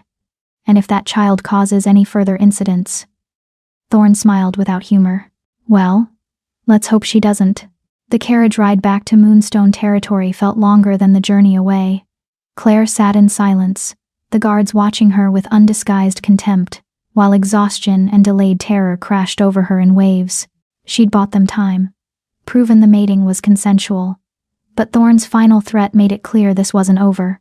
The Continental Council wanted Lily gone, whether through legal channels or more direct methods. They needed a permanent solution. They needed to stop Morgantha before she gave the council more ammunition. The carriage lurched violently, throwing Claire against the wall. Shouts erupted from outside, guards yelling, wolves snarling. Then came a scream, abruptly cut short. The door ripped open, but instead of guards, a familiar pale face appeared. Morgantha smiled, her dark eyes gleaming with malice. Hello again, little Omega. Miss me? Claire scrambled backward, but there was nowhere to go. The Nightborn climbed into the carriage with predatory grace, and behind her, the sounds of fighting had gone silent. Your guards put up a decent fight. Well, decent for puppies. Morgantha settled across from Claire, casual as if they were having tea. But we're not here for them. We're here because you and I need to have a chat. Mother too. Well, I can't say mother, can I? You're far too young to be my mother. Mother to snack, perhaps? What do you want? The same thing I've always wanted, your delicious daughter, but recent events have made me realize I've been approaching this wrong. Morgantha leaned forward, her beauty both mesmerizing and revolting. You see, I could just take her, fight the Alpha King, kill however many wolves get in my way, but that's exhausting, and it would mean constantly looking over my shoulder. So I'm offering you a deal. A choice. Even I know Omegas love choices. Her smile widened. Give me Lily willingly, and I'll spare everyone else. No more attacks. No more dead guards. Just one little girl in exchange for the safety of your entire pack. Claire's stomach turned. You want me to hand over my daughter to be murdered? Murdered is such an ugly word. I prefer harvested. And think about it rationally, she's one child. Your pack has hundreds of wolves, thousands of lives that will be in danger as long as I'm hunting her. Is one life worth more than thousands? Isn't self-sacrifice noble, heroic even? You're insane. I'm practical, and you're running out of options. Morgantha gestured to the ruined carriage, the dead guards. The Continental Council wants her gone. I want her gone. Even some of your own pack fears her. How long before everyone decides she's more trouble than she's worth? How long before they force Cassian to choose between his daughter and his kingdom? He'd never. He would if you asked him to. If you told him this was the only way to save the pack. You have that power, little Omega, the power to convince him to let go. To accept that some sacrifices are necessary. Claire's hands curled into fists. Why tell me any of this? Why not just attack again? Because attacking him directly nearly got me killed. That child of yours packs quite a punch when motivated. Morgantha's expression darkened with memory. So I'm trying a different approach, psychological warfare. Break the mother, and the daughter becomes vulnerable. Convince you that surrender is inevitable, and maybe you'll do my work for me. It won't work, won't it? You're already exhausted, already terrified, already feeling the weight of all those deaths I might cause. Morgantha stood, preparing to leave. I'll give you 3 days to think about my offer. 3 days to watch your mate try to protect you while his pack fractures. 3 days to count the bodies that pile up because you're being selfish. She paused at the door. Oh, and Claire? That little trip to the Continental Council? I arranged that. Drake is in my pocket, has been for months. Every move you make, every plan you form, I'll know about it. You're not fighting just me. You're fighting the entire system that wants your daughter gone." Then she was gone, vanishing into shadow, leaving Claire alone with corpses and impossible choices. When Moonstone guards finally found her 20 minutes later, Claire was still sitting in the blood-soaked carriage, staring at nothing. Morgantha's words echoing in her mind. "Give me Lily willingly, and I'll spare everyone else. One life for thousands." The math was simple, the choice was impossible, and 3 days suddenly felt like no time at all. Chapter 7. The Weight of Crowns. Cassian met the rescue party at the palace gates, Lily clinging to his chest. The moment he saw Claire step down from the blood-soaked carriage, pale, shaking, but alive, something in his chest unclenched enough to breathe again. Claire. Her name came out broken. She stumbled into his arms, and he held both of them, mate and daughter, while his heart tried to restart. Around them, his guards formed a protective circle, weapons drawn, scanning for threats that had already disappeared into shadow. "Morgantha," Claire whispered against his chest. "She killed all the Continental Guards. She wants me to give Lily to her willingly. 3 days. She gave me 3 days to decide." Cassian's arms tightened. Over Claire's head, he met Marcus's eyes and saw his own fury reflected there. The Nightborn wasn't just hunting, she was psychological warfare, breaking them down piece by piece. "She also said Drake is working for her," Claire continued, her voice hollow. "That she arranged the Continental Council investigation, that she knows everything we're planning." "Of course she does." Helena's voice cut through the tension. The older counselor approached, her expression grim. "Nightborn are masters of manipulation. They don't just hunt bodies, they hunt minds. Make you doubt, make you afraid, make you turn on each other. Then what do we do?" Claire pulled back to look at Cassian, and the desperation in her gray eyes gutted him. "How do we fight something that's already inside our defenses? That has people working for her? That can appear and disappear at will?" "We stop playing defense," Cassian said, decision crystallizing. "We go on the offensive." "Your Majesty," Marcus objected, "we don't even know where she's hiding. Then we make her come to us. On our terms, our territory, with every advantage we can manufacture."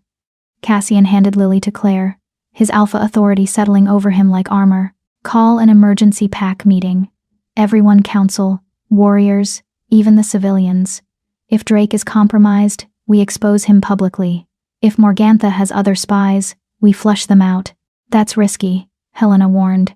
"You'll be revealing how vulnerable we are." "We're already vulnerable. At least this way. Everyone knows what we're facing." He turned to his beta. "Marcus, activate the Eclipse Guardian protocols.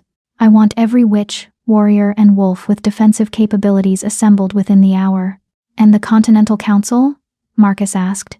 "They'll view a full pack mobilization as aggressive posturing. Let them. They're compromised anyway if Drake is Morgantha's puppet." Cassian's jaw set. "I'm done playing politics while my family is hunted. From now on, we do whatever it takes to end this." Claire touched his arm. "Cassian, what Morgantha said about the choice. 1 life for thousands. What if she's right? What if the only way to save the pack is—" "No," the word cracked like a whip. "Don't even finish that sentence. We don't negotiate with monsters, and we don't sacrifice children. Ever." "But, Claire." He cupped her face, forcing her to meet his eyes. "Morgantha is in your head. That's what she does, makes you think there's no other option. That surrender is inevitable. But there's always another option. Always. What if there isn't? What if keeping Lily means watching everyone we love die? Then we die protecting her. Together. As a family." His voice gentled. "I know you're scared. I know this feels impossible. But giving up Lily won't save anyone. Morgantha will just find another target. Another excuse. Monsters don't stop when you feed them, they get hungrier." Lily, who'd been silent through this exchange, suddenly spoke up. "Mama, the pretty monster is lying." Everyone turned to stare at the 3-year-old. "What do you mean, little moon?" Claire asked. "She doesn't want to harvest me." "Well, she does, but that's not why she's here." Lily's eyes shifted colors, amber to violet, to silver, as power flickered through them. "She wants Papa. She wants to hurt him by making him choose, making him weak." The words hung in the air, carrying a weight of truth that made Cassian's blood run cold. "Of course." Morgantha wasn't just hunting an Eclipse-blessed child. She was hunting the most powerful alpha in 5 centuries, trying to break him through the people he loved. "How do you know this?" Helena demanded. "She told me in my dreams. She thinks I'm too little to understand, but I do." Lily looked at Cassian with those ancient, knowing eyes. "She's scared of you, Papa. Scared of what you could become if you had both power and love. So she wants to take the love away, make you angry and sad and alone like her." "Smart child," Helena murmured. "Nightborn live for centuries, but they're eternally alone. They can't form genuine bonds, their nature prevents it. The only thing they understand is domination and consumption." "Then she's already lost," Cassian said quietly. "Because I'll never be alone as long as I have my family. And I'll never be weak enough to sacrifice them for power or safety." He lifted Lily back into his arms, extending his other hand to Claire. "Come on, we have a pack to rally and a monster to outsmart." The grand hall was packed with wolves, hundreds of them, from warriors to Omega servants, all summoned by their alpha's emergency call. The tension was palpable, fear and confusion mixing with the primal need to obey pack hierarchy. Cassian stood on the raised platform, Claire and Lily at his side, Marcus and Helena flanking them. It was a deliberate statement, not just the Alpha King, but the whole leadership united. "Members of Moonstone Pack," Cassian's voice carried through the hall, amplified by alpha power. "I've called you here because we face a threat unlike any in recent memory. A Nightborn named Morgantha has infiltrated our territory, killed our guards, and targeted my daughter. But more than that, she's infiltrated our trust, turned pack members against each other, used our own laws and fears as weapons." Murmurs rippled through the crowd. Near the back, Cassian spotted Drake, the counselor's expression carefully neutral. "Some of you have questioned whether Lily should remain in the pack. Whether her Eclipse-blessed gifts make her too dangerous to protect. Whether one child's life is worth the risk to us all." Cassian's golden eyes swept the crowd. "I'm here to tell you that anyone who suggests surrendering a pack member to monsters is not fit to be part of this pack. We protect our own, always. Even when protecting one endangers everyone." Drake's voice rang out, exactly as Cassian had expected. "Your Majesty, with respect, the Continental Council investigation revealed serious concerns. Your attachment to the Omega and her child clouds your judgment." "Does it?" Cassian smiled without humor. "Tell me, Drake, when did you start working for Morgantha?" The hall erupted into chaos. Drake's face went white, then red with fury. "That's a baseless accusation. Is it? Because the Nightborn herself told Claire you were in her pocket, that you arranged the Continental Council investigation at her request." Cassian descended from the platform, stalking toward Drake with predatory grace. "You've been undermining my authority, spreading dissent, trying to isolate my family. The question is why? What did she promise you?" Drake backed away, but loyal wolves closed in, cutting off his escape. "I've done nothing wrong. I've only advocated for pack safety. You've advocated for murder, for abandoning our principles in the face of threats." Cassian stopped just short of touching him, letting his alpha aura press down. "And now you're going to tell everyone here exactly what Morgantha offered you in exchange for betrayal." I won't." "Alpha command," Cassian growled. "Truth, Drake." Now, the command was absolute, irresistible. Drake's body went rigid as his wolf forced compliance despite his conscious resistance. "Power," he gasped out. "She promised me power, said if I helped isolate the child, made the pack turn against you, she'd help me take your position. Said I'd be Alpha King of a stronger pack, one not weakened by sentiment." Horrified gasps filled the hall. Even those who'd questioned Lily's presence looked disgusted. Plotting against your alpha was the ultimate betrayal. "And the Continental Council?" Cassian pressed. "I fed them false information, made them think the mating was forced, that the child was unstable. She gave me the arguments, the evidence to plant." Drake's face twisted with the effort of fighting the command, but the words kept coming. "She said once you were removed, she'd leave the pack alone. It would be clean, political, no bloodshed. Except for my family. They were acceptable losses. For the greater good." The casual dismissal of their lives of his mate and daughter made something snap inside Cassian. His wolf surged forward, demanding blood, demanding justice for the betrayal. But Claire's hand on his arm stopped him. "Don't," she said quietly. "He's not worth it. And killing him makes you the monster they fear." She was right. Cassian knew she was right. But the urge to tear Drake apart for threatening them was overwhelming. "Marcus," he said through gritted teeth. "Take him to the cells. Charge him with treason and conspiracy. The council will determine his final punishment." As guards dragged the struggling Drake away, Cassian turned back to the assembled pack. "Let this be a lesson. Morgantha doesn't just attack with claws and magic. She attacks with lies and fear. She finds the weak points in our unity and exploits them. So if she's to be defeated, we must be unbreakable. We must trust each other, protect each other, and refuse to let fear make us cruel." "Pretty speech." A voice echoed through the hall, not from any wolf present, but from everywhere and nowhere. Morgantha's laughter filled the space like poison gas. "But we both know fear has already taken root. I can smell it. Taste it.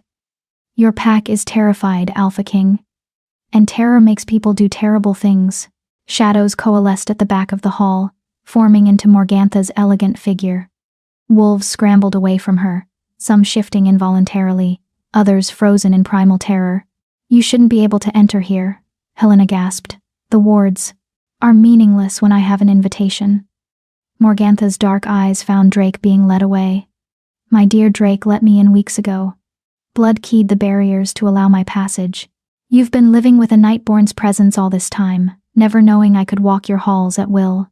Cassian moved immediately, placing himself between Morgantha and his family. "You made a mistake coming here. You're surrounded by hundreds of wolves. Even a Nightborn can't fight those odds." "Can't I?" She smiled, and suddenly the shadows writhed with movement. Dozens of forms emerged, twisted, corrupted wolves with empty eyes and rotting flesh. "Did you think Drake was my only tool? I've been collecting wolves for weeks now. The missing patrols you couldn't find? The servants who disappeared? They're mine now. My beautiful army of the dead." Horror rippled through the pack. These weren't just enemies, they were former packmates. Animated corpses controlled by Nightborn magic. "This ends now," Cassian snarled. "Marcus, evacuate the non-combatants. Warriors, formation, Delta. Helena, activate the combat wards." But Morgantha was already moving, shadow stepping across the hall in an instant. She appeared directly in front of Claire and Lily, her hand shooting out faster than thought, and stopped. Lily had raised one small hand, and where Morgantha's claws should have closed around her throat, they simply couldn't. Power radiated from the child, like a physical barrier, silver light that burned the Nightborn's flesh. "You can't touch me," Lily said, her voice carrying harmonics that didn't belong to a 3-year-old. "The moon protects her children. And I am her favorite," Morgantha shrieked, her beautiful face warping into something monstrous as she recoiled from the light. Around the hall, her corrupted wolves collapsed, the animating magic disrupted by Lily's power. But the effort was costing her. Cassian could see it in the way Lily's small body trembled, in the blood beginning to drip from her nose. "Stop," Claire begged. "Lily, you're hurting yourself. Have to protect us, Mama. Have to keep everyone safe."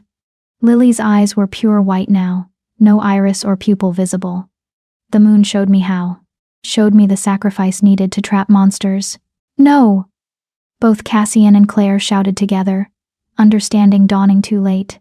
Lily was preparing to do what the ancient eclipse-blessed witches had done, trap Morgantha in a mirror prison, even if it killed her in the process. "You can't," Claire sobbed. "Please, baby, you're too young. Age doesn't matter for moonlight." Lily smiled, and it was heartbreaking in its serenity. "I love you, Mama. Love you, Papa. But this is what I was born for, to protect you from the darkness." "Like hell it is," Cassian growled. He grabbed Lily, pulling her against his chest, and felt the power flowing through her, wild, uncontrolled, burning itself out in a desperate bid to save them all. Helena had said it required a conduit, someone to channel the power without destroying the child. He'd known from the moment she explained it, what he'd have to do. "Lily," he said gently, "I need you to give the power to me. Let Papa be strong for you. But it will hurt you. I can take it, I promise. But you have to let go. Let me carry this burden." Her white eyes found his, searching. Then, slowly, she nodded.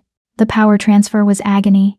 Cassian felt Lily's eclipse-blessed magic pour into him, felt it clash with his alpha nature, felt his body trying to tear itself apart from the incompatible energies, but he gritted his teeth and held on, refusing to break, refusing to fail his daughter. Through the pain, he heard Helena chanting ancient words of binding and trapping, felt Marcus adding his own power to the spell, then other wolves joining in, the entire pack lending strength to their alpha. And through it all, Morgantha screamed. The mirror formed around her, not glass, but crystallized moonlight that reflected her true form back at her endlessly. A prison of her own monstrous nature, trapping her in recursive horror. "No," she shrieked. "This isn't possible.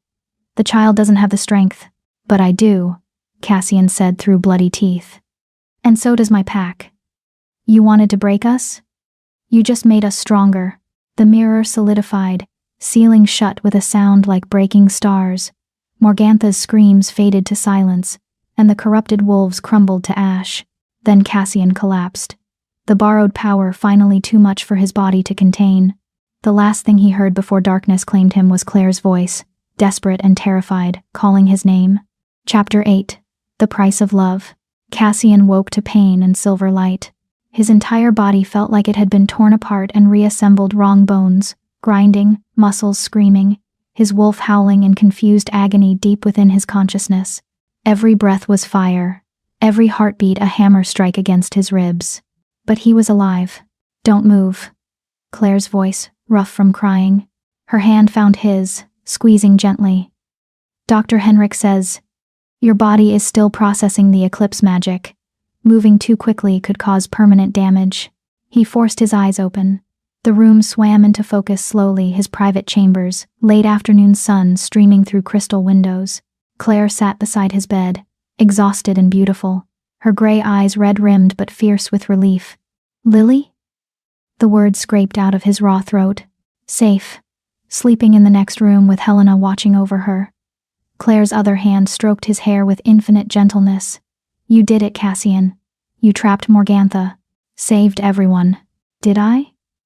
He tried to sit up, immediately regretting it as agony lanced through his spine. "Or did I just delay the inevitable?" Nightborn mirrors aren't permanent, the record said so. The record said mirrors created by dying witches weren't permanent. But you're not dying, and you're definitely not a witch. Helena's voice came from the doorway. She entered carrying ancient books, her expression cautiously optimistic. "I've been researching since you collapsed 3 days ago." 3 days? Cassian's eyes widened. "I've been unconscious for 3 days? You channeled enough power to kill a dozen normal alphas. 3 days is actually impressive." Helena set down her books. "But here's the interesting part. Because you're bonded to Lily through blood and pack ties, and because Claire is your mate, the 3 of you created something unprecedented. Not just a mirror prison, but a generational seal." "Meaning?" Claire asked. "Meaning as long as your bloodline exists, Morgantha stays trapped. She's bound not just by magic, but by the living connection between you, your mate, and your child. It's unbreakable unless all 3 of you die." The implications settled over them like snow. "So we made ourselves her eternal targets," Cassian said flatly. "You made yourselves her eternal jailers. There's a difference." Helena smiled grimly. "Besides, I doubt she'll be causing trouble anytime soon. Being trapped with infinite reflections of your own monstrosity tends to break even ancient minds eventually." "What about the pack?" Cassian forced himself into a sitting position despite the pain. "Drake's betrayal. The Continental Council, the wolves who wanted Lily gone, are handling things surprisingly well, actually." Marcus entered behind Helena, looking exhausted but satisfied. "Drake is awaiting trial. The Continental Council has been informed that their investigation was based on falsified evidence provided by a Nightborn-controlled traitor. They're backing off rapidly to avoid the political scandal. And as for the pack," he grinned. "Your Majesty, you should have seen it. After you collapsed, every wolf in that hall offered their strength to help you heal. Omega servants, juvenile pups, even the counselors who'd questioned Lily's worth. They all understood in that moment what you'd sacrificed for them. Heroic gestures have a way of changing minds." Helena added dryly. Though I suspect Claire's speech didn't hurt either. Cassian looked at his mate. What speech? Claire blushed. It was nothing. When you collapsed and they were trying to get you to Dr. Henrik, some wolves were saying maybe it was better this way, that your sacrifice proved the child was too dangerous. So I told them exactly what I thought of wolves who'd let their alpha die alone rather than help him. She called them cowards. Marcus supplied cheerfully. Said any wolf too frightened to help save the alpha who'd just saved them deserved to be exiled as rogues. It was magnificent. Made 3 seasoned warriors cry. I was emotional, Claire protested weakly. You were perfect. Cassian pulled her closer despite his protesting muscles. My fierce mate, defending me while I was unconscious. Someone had to. You're terrible at self-preservation. But she was smiling, tears tracking down her cheeks. Don't ever do that again. Don't ever risk yourself like that. Can't promise that. Not when it comes to protecting you and Lily. Then I can't promise not to yell at you about it. He kissed her forehead. Fair enough. A small voice interrupted them. Papa's awake? Lily appeared in the doorway, silver hair wild from sleep, carrying a stuffed wolf that Cassian didn't recognize. She looked uncertain, afraid so unlike her usual confidence. Come here, little moon, he said gently. She ran to him, climbing carefully onto the bed to curl against his side. I'm sorry. It's my fault you're hurt. If I wasn't special, if the pretty monster hadn't wanted me. Stop. He tilted her chin up, making her meet his eyes. None of this is your fault. You didn't ask to be eclipse blessed. You didn't invite Morgantha to hunt you. And you certainly didn't make me choose to protect you. I did that because I'm your father. And fathers protect their children. Always. Even when it hurts. Especially when it hurts. Because that's what love is, Lily. It's choosing someone's safety over your own comfort. It's standing between them and darkness even when you're afraid. It's being willing to sacrifice everything because they matter more than anything. Lily was quiet for a moment, processing this with that eerie wisdom she sometimes displayed. The moon showed me things while you were sleeping. Showed me that you and Mama aren't just my parents. You're my pack. My family. And family means forever. That's right. So, when I grow up, I'm going to be strong enough to protect you too. So you don't have to hurt anymore. Cassian's throat tightened with emotion. You're already strong, little moon. Stronger than you know. But I want to be strong like you. Brave like Mama. So nobody can hurt us ever again. Then we'll teach you, Claire promised, stroking their daughter's hair. We'll teach you to control your gifts, to defend yourself, to be everything you're meant to be, together. Claire. Helena cleared her throat. Speaking of teaching, Your Majesty, the Eclipse Guardian program is ready to begin. We've assembled a team of witches, warriors, and scholars dedicated to understanding and training Eclipse-blessed wolves. Lily will be the first student, but hopefully not the last. Good. The more we understand about her gifts, the better we can protect her and anyone else born with similar abilities. Cassian looked between his mate and daughter, his heart full despite the pain. What about succession?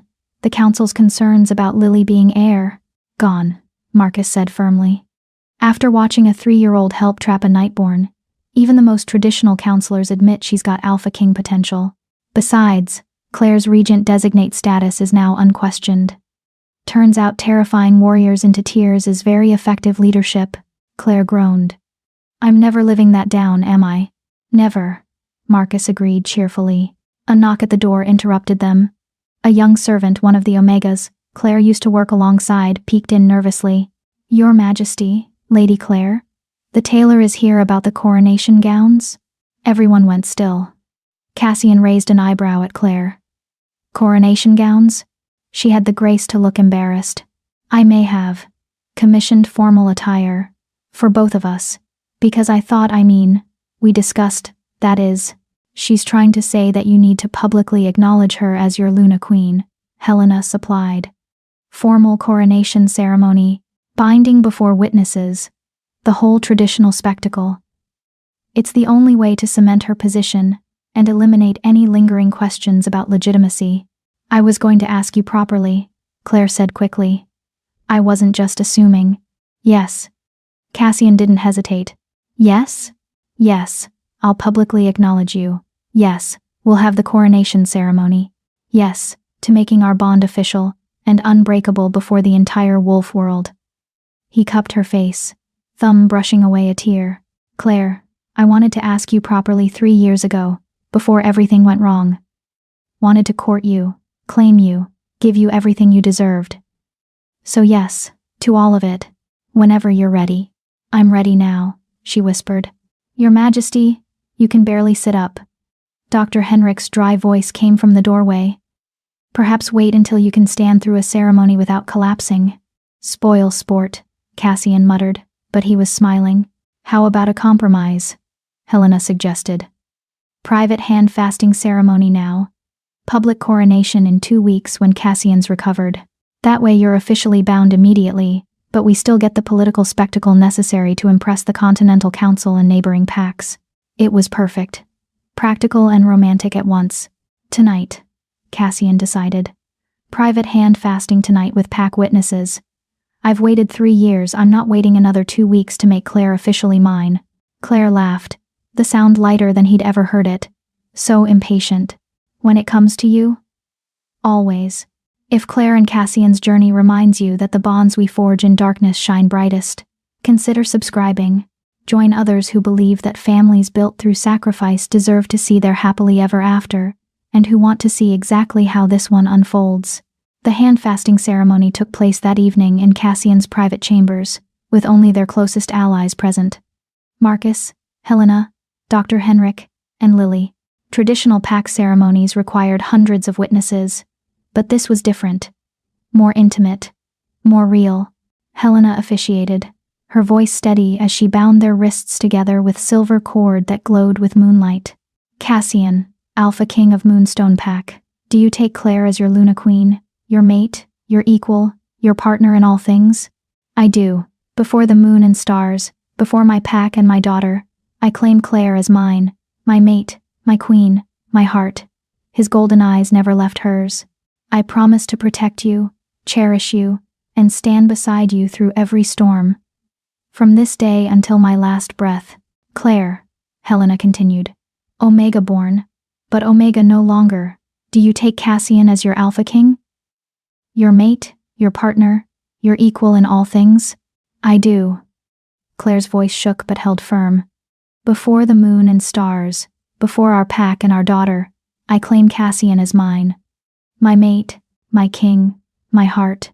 I promise to support you, challenge you, and stand beside you through every storm, from this day until my last breath.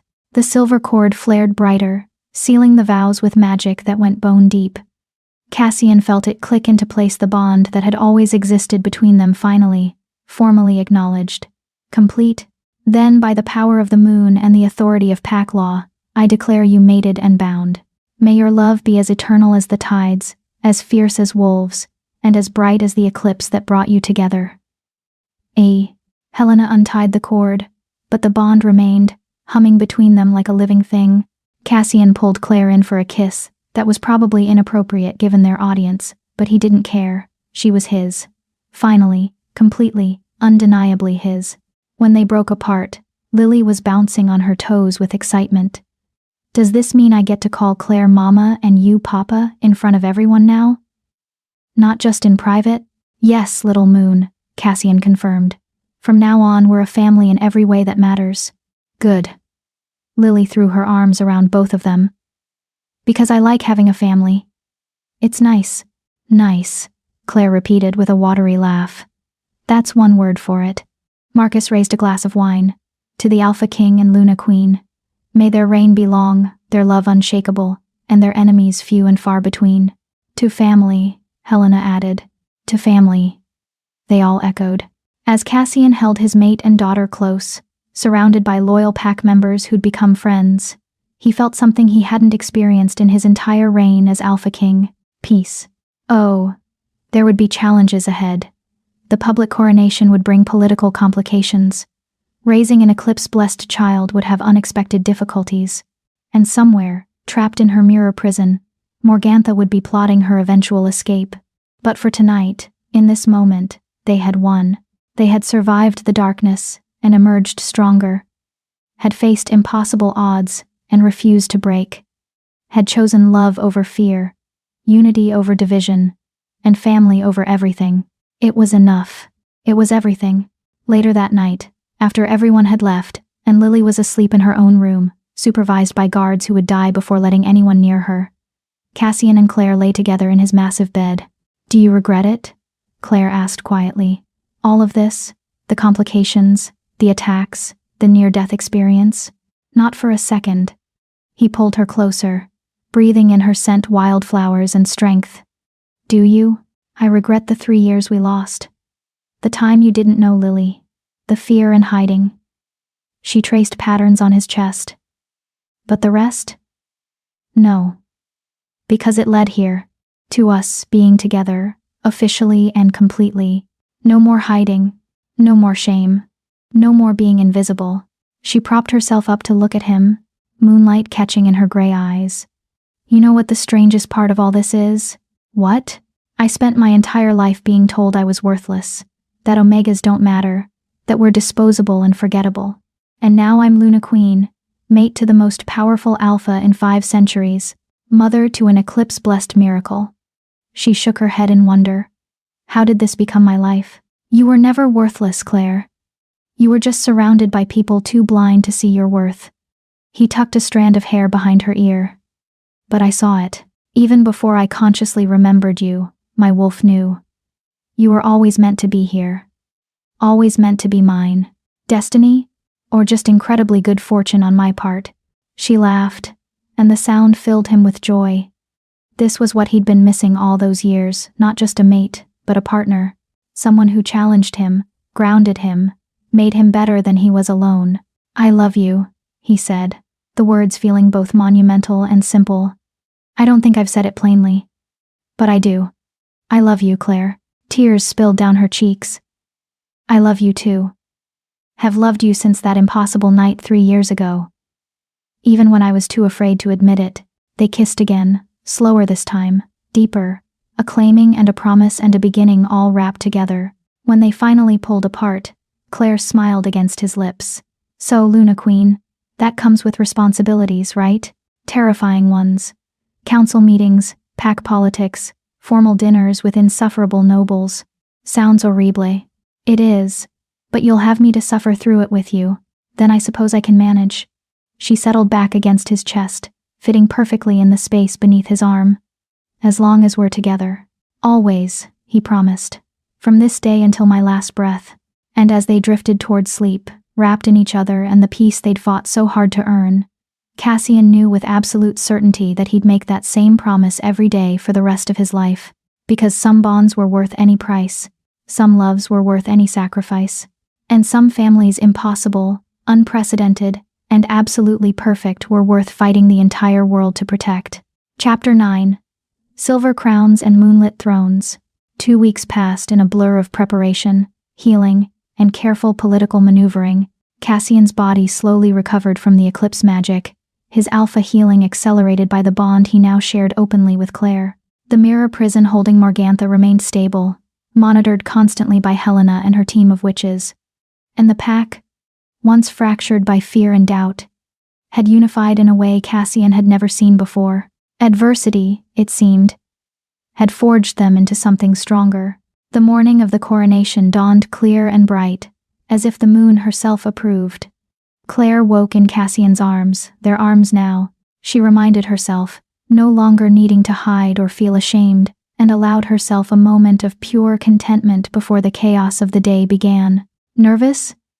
Cassian's voice rumbled against her back, his arm tightening around her waist. "Terrified," she admitted. "I'm about to stand in front of thousands of wolves and claim a title I have no training for. What if I mess up the vows? What if I trip walking to the platform? What if you're exactly as perfect as you've always been?" He kissed her shoulder. "Claire, you've faced down a Nightborn, survived Continental Council interrogation, and terrified warriors into tears with a single speech. A coronation ceremony should be easy by comparison. Those were life-or-death situations. This is performance. Everyone watching, judging, waiting for the Omega Maid to prove she doesn't belong. Then prove them wrong, not because you have to, but because you can. He turned her to face him, golden eyes serious. You've already earned your place 10 times over. Today isn't about proving anything, it's about claiming what's rightfully yours.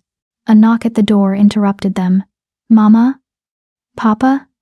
Can I come in? Come in, little moon, Cassian called.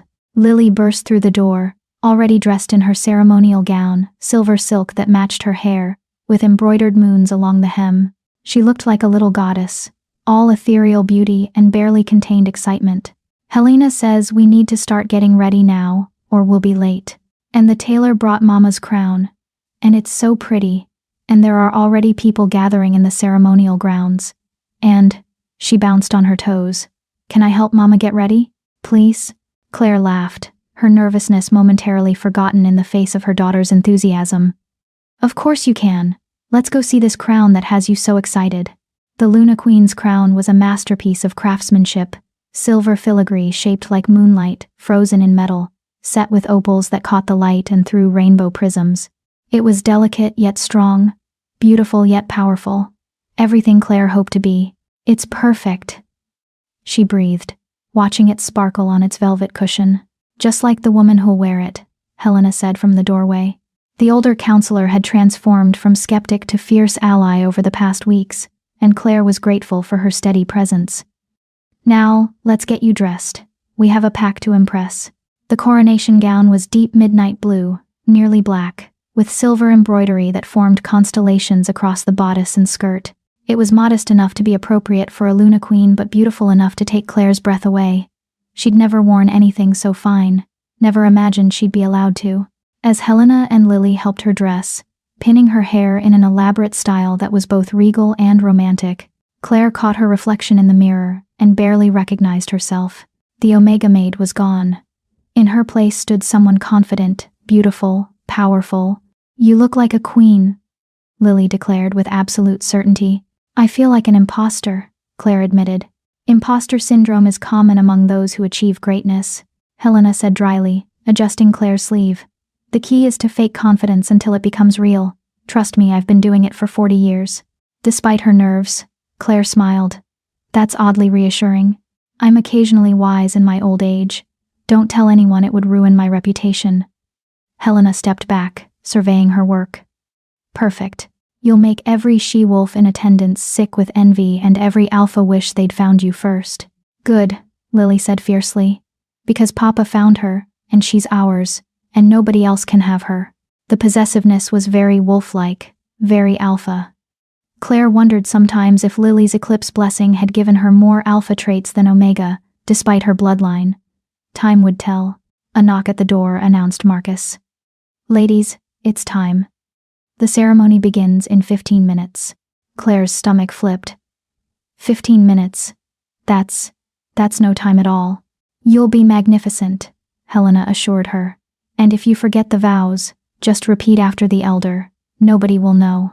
Very reassuring, Claire muttered, but she allowed herself to be led from the chambers, Lily holding one hand and Helena the other. The ceremonial grounds had been transformed into something magical. Thousands of wolves filled the space, not just from Moonstone Pack, but from neighboring territories, allied packs, even representatives from the Continental Council, looking appropriately chastened after the Drake debacle. White silk banners bearing the pack symbol fluttered in the breeze. Flowers formed elaborate patterns on the ground.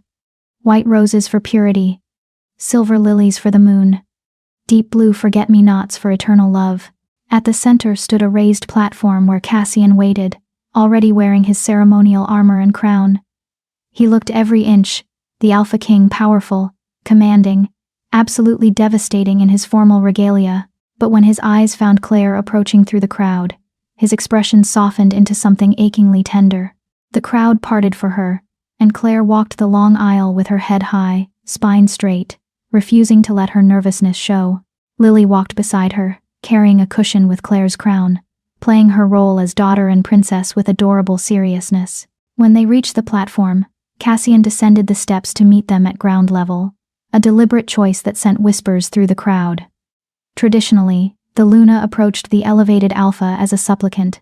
By meeting her as an equal, Cassian was making a statement. "You're beautiful," he murmured, taking her hand. You're biased, she whispered back. Absolutely. It's one of my best qualities. They ascended the platform together, and the pack elder, a wizened wolf who'd presided over ceremonies for 60 years, stepped forward to begin.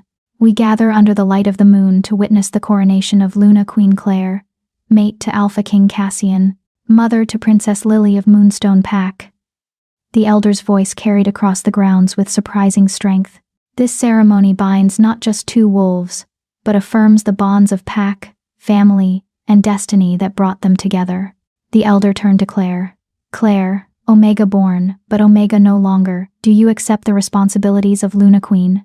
To lead alongside your alpha, to protect the weak, to guide the lost, and to serve your pack with wisdom and strength?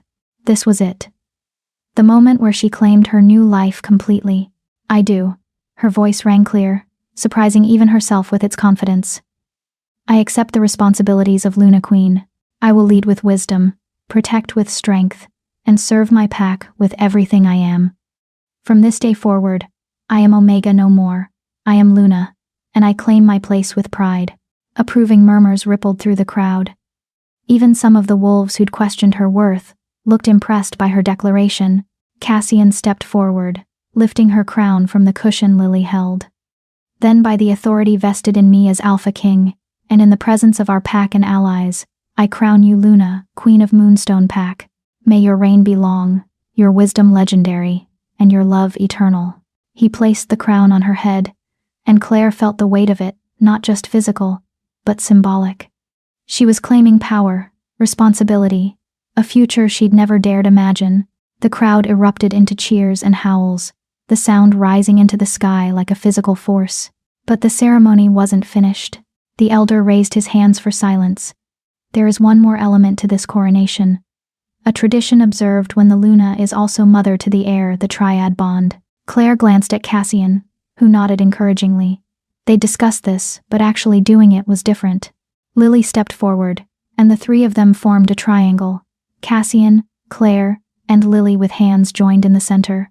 The triad bond, the elder explained for those unfamiliar with the ancient ritual, links Alpha, Luna, and heir in unbreakable connection. It amplifies their individual strengths, allows them to sense each other across any distance, and ensures that their power flows together rather than competing. It is rarely performed, as it requires perfect trust and absolute love between all three participants. We're ready, Cassian said quietly. The elder began to chant in the old language, words that predated modern pack structure. Magic rose around them, not the wild, uncontrolled power of the eclipse, but something gentler, warmer, like coming home after a long journey. Claire felt the bond snap into place first with Cassian, the mating bond they already shared deepening, expanding, becoming something more profound. Then with Lily, her daughter's bright, silver-tinged presence settling into her heart like a second heartbeat. Through the bond, she felt Cassian's fierce love and protective determination, felt Lily's joy and sense of belonging, felt their strength flowing into her, even as her own strength flowed back to them. They weren't just a family anymore. They were one entity in three bodies, unified in a way that transcended normal pack bonds. When the magic settled, all three of them were crying. The triad is complete, the elder announced. Alpha, Luna, and heir bound by blood, magic, and love that cannot be broken. The crowd went absolutely wild, their howls of celebration echoing across the territory and beyond. This wasn't just a coronation, it was a declaration. The Moonstone Pack had an unbreakable leadership, a blessed heir, and a Luna Queen who'd risen from nothing to claim everything. Cassian pulled Claire in for a kiss that was probably far too passionate for a public ceremony, but the crowd loved it anyway, their cheers growing even louder. When they finally broke apart, he rested his forehead against hers. Luna Queen Claire. It has a nice ring to it. Better than Omega Maid, she agreed breathlessly. Infinitely better. Lily tugged on both their hands. Can we have cake now? Helena said there would be cake. Laughter rippled through the nearby crowd. Apparently her words had carried further than intended. Yes, little moon, Cassian said, scooping her up. There will be cake. And dancing. And celebration that lasts until dawn. And tomorrow? Claire asked. What happens tomorrow when the celebration ends and reality returns? Tomorrow, We start the hard work of actually ruling together. Training Lily. Rebuilding pack unity. Navigating politics and handling the 1,000 small crises that come with leadership. He smiled. But we'll do it together, all three of us, as a family. I like the sound of that. So do I. The celebration did indeed last until dawn. Claire danced with Cassian under the stars, accepted well wishes from wolves who'd once looked through her as if she didn't exist, and watched Lily charm everyone with her precarious combination of princess dignity and 3-year-old enthusiasm. At one point, she found herself alone with Helena on a balcony overlooking the festivities. "Congratulations, Luna Queen," the older woman said. "You've accomplished something remarkable, not just claiming power, but transforming how this pack views Omega worth. I just refuse to accept their limitations." "Exactly. And in doing so, you've given hope to every Omega in this pack and beyond. They see you standing beside the Alpha King as an equal, and they realize their own potential isn't defined by circumstances of birth." Helena smiled. "That's real power, Claire. The kind that changes the world. I just wanted to protect my daughter, and in protecting her, you've protected countless others who will now dare to reach higher, demand more, refuse to be invisible." Helena raised her glass. "To Luna Queens who remake the world by refusing to accept the one they were given." Claire clinked her glass against Helena's, feeling the weight of those words settle into her bones. She hadn't just changed her own life, she'd changed what was possible for others. That responsibility was terrifying and exhilarating in equal measure. Near midnight, Marcus found her with urgent news. "Your Majesty, we've received word from the Continental Council. They want to formally apologize for the investigation and offer reparations for the distress caused." Reparations? Political backing, trade agreements, and a formal recognition of Lily as legitimate heir to the Moonstone throne. They're trying to get ahead of the scandal before other packs start questioning their judgment. Claire smiled coldly. "Let them grovel, and make sure whatever agreements we accept include provisions protecting Omega rights across all affiliated packs. If they want forgiveness, they can earn it by making systemic changes." Marcus's grin was fierce with approval. "Yes, Luna Queen. I'll draft the terms immediately." As he walked away, Claire marveled at how quickly she'd adapted to giving orders, making demands, wielding power. The Omega Maid who'd been invisible a month ago now commanded continents. Cassian found her there, reading her mood with the ease of their new bond. "Second thoughts? About us? Never. About everything that comes with being Luna Queen?" She laughed shakily. "Daily. Maybe. Hourly. Good. That means you're taking it seriously." He wrapped his arms around her from behind, and she leaned back into his strength. "But Claire, you don't have to be perfect. You just have to be you. That's already more than enough. Even when I make mistakes? Especially then. Because that's when you'll learn, adapt, and become even stronger." They stood together in comfortable silence, watching their daughter dance with other young wolves below, her silver hair catching moonlight like a beacon. "She's going to be extraordinary," Claire said softly. "She already is. She takes after her mother. Flatterer. Truth-teller." He kissed her temple. "Have I mentioned today that I love you? Only a dozen times. But I wouldn't mind hearing it again. I love you, Claire. My mate, my Luna, my heart. Today, tomorrow, and every day after until the stars burn out. That's a long time. Not nearly long enough." She turned in his arms, reaching up to cup his face. "I love you too. My Alpha King, my impossible miracle, my everything. Thank you for seeing me when I was invisible, for choosing me when I was unworthy, for loving me when I didn't know how to love myself. You were never unworthy, never invisible, never unloved." His voice was fierce with conviction. "You were just waiting for someone worthy of you to finally show up. Lucky for me, I got there first." Their kiss was soft, sweet, a promise renewed with every heartbeat. Around them, the celebration continued, music and laughter, and the joy of a pack that had survived darkness and emerged stronger. This was their happily ever after. Not perfect, not without challenges, but real and earned and absolutely theirs. 3 months later, Claire stood in the council chambers leading her first official meeting as Luna Queen. Beside her, Cassian handled the military reports while she addressed social welfare concerns. They moved as one unit, their triad bond allowing them to anticipate each other's thoughts and share the leadership burden seamlessly. Lily attended too, sitting in a smaller throne beside theirs, learning pack governance through observation. She was growing fast, too fast, the eclipse blessing apparently accelerating her development. Already she showed the tactical mind of someone twice her age, and the power control of a trained warrior. But she was still, fundamentally, their little moon. Still giggled at silly jokes and demanded bedtime stories and climbed into bed with them after bad dreams. The meeting concluded with announcements of new programs, education initiatives for Omega children, revised pack laws protecting the vulnerable, and the expansion of the Eclipse Guardian program to accept students from allied packs. As the counselors filed out, Helena approached with news. Your Majesty, the mirror prison remains stable. Morgantha shows no signs of escape attempts. In fact, she hesitated, the witches monitoring her report that she seems to be changing. Changing how? Cassian demanded. Her appearance is deteriorating not from damage, but from facing her true self reflected infinitely. The witches theorize that even Nightborn can't withstand seeing their own monstrosity endlessly repeated. She may be developing something resembling a conscience. That's unexpected, Claire said, and potentially dangerous. Conscience in something that predatory could make her more unpredictable.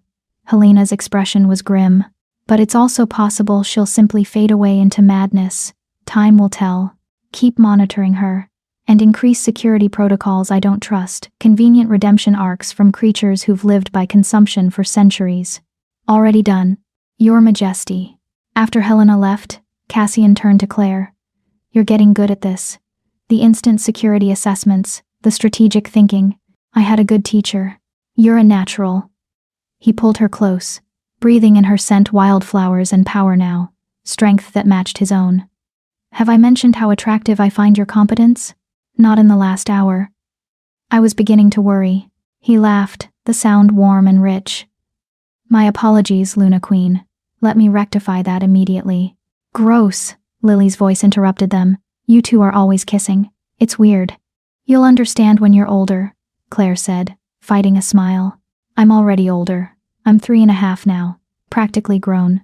Practically, Cassian agreed, his eyes dancing with amusement, but not quite grown enough to escape the dreaded bedtime. Lily groaned dramatically but accepted his hand, allowing herself to be led toward the royal chambers. Claire followed, her heart full of simple, perfect contentment. This was their life now. Council meetings and bedtime routines, political negotiations and story time. The weight of crowns and the warmth of family. It wasn't always easy. There were still wolves who questioned her authority, still political challenges that kept them awake at night, still the constant vigilance required to protect Lily from those who'd exploit her gifts. But they faced it together. Alpha King and Luna Queen, united by impossible bonds and unshakable love. That night, after Lily was asleep, and the palace had settled into quiet darkness, Claire stood on their private balcony looking up at the full moon. Cassian joined her, wrapping his arms around her from behind in their favorite position. Do you ever wonder, she asked quietly, what would have happened if we hadn't met during the eclipse, if we'd never bonded? Every day. And every day I'm grateful we did. Even with all the complications. Especially because of the complications. They forced me to become more than just a powerful alpha. They made me a father, a true mate, a better leader. He kissed her shoulder. You and Lily didn't complicate my life, Claire. You completed it. She turned to face him, moonlight catching in her crowned hair. I love you. I don't say it enough, but I do. More than I have words to express. I know. He touched his forehead to hers. I feel it every moment through our bond. Your love, your strength, your unwavering belief in us. It's what keeps me grounded when power threatens to consume me. Then we're even. Because your love is what makes me brave when fear threatens to overwhelm me. They stood together under the full moon, Luna Queen and Alpha King, remembering the impossible night that had brought them together, and celebrating the impossible life they'd built from chaos and dreams. And far below, in a mirror prison that reflected infinity, a Nightborn who'd lived by consumption for 3 centuries, stared at her endless monstrous reflections, and felt something she'd never experienced before. Regret. But that was a story for another time. Tonight belonged to families forged in starlight and love that refused to be denied. Tonight was perfect. Tonight was theirs. If Claire's journey from invisible Omega to Luna Queen touched your heart, if Cassian's unwavering protection reminded you that real love fights for what matters, and if Lily's courage showed you that destiny isn't determined by how we're born, but by who we choose to become, then subscribe. Join this community that believes every story of impossible love and hard-won family deserves to be celebrated. Because stories like these don't just entertain, they remind us what we're capable of when we refuse to accept the limitations others place on us. Epilogue. 1 year later, the first anniversary of Claire's coronation dawned bright and clear. Lily, now 4.5, but with the development and maturity of a 7-year-old thanks to her eclipse blessing, raced through the palace halls with the ease of someone who'd grown up knowing she belonged. Mama, Papa, they're here. The new Eclipse Guardian students are here. Claire looked up from the reports she'd been reviewing, sharing an amused glance with Cassian. Their daughter's enthusiasm for her role as head student never diminished. They walked together to the training grounds, where 5 young wolves waited children from various packs, all showing signs of Eclipse blessing. Frightened, unsure, but hopeful that the Moonstone Pack could teach them to control their gifts without fear. Lily approached them with confidence, introducing herself and immediately putting them at ease. Claire watched her daughter with pride, seeing how naturally she led, how instinctively she protected those weaker than herself. She's going to be an exceptional alpha someday, Marcus observed from beside them. She already is, Cassian said quietly. She just needs time to grow into her full potential. Speaking of potential, Helena joined them. The Continental Council has requested permission to model their new Omega protection laws after our reforms. Apparently, 12 other packs have already adopted similar policies, and the movement is spreading. Let them, Claire decided. Revolution should be contagious. As the new students settled in and training began, Claire felt Cassian's hand find hers, their bond humming with contentment and shared purpose. A year ago, she'd been invisible, worthless, barely surviving each day. Now she was Luna Queen, mother to an extraordinary daughter, mate to the most powerful alpha in 5 centuries, an architect of social change that was transforming the wolf world. The fairy tale ending she'd never dared imagine had become her everyday reality. And the best part? This wasn't an ending at all. It was just the beginning.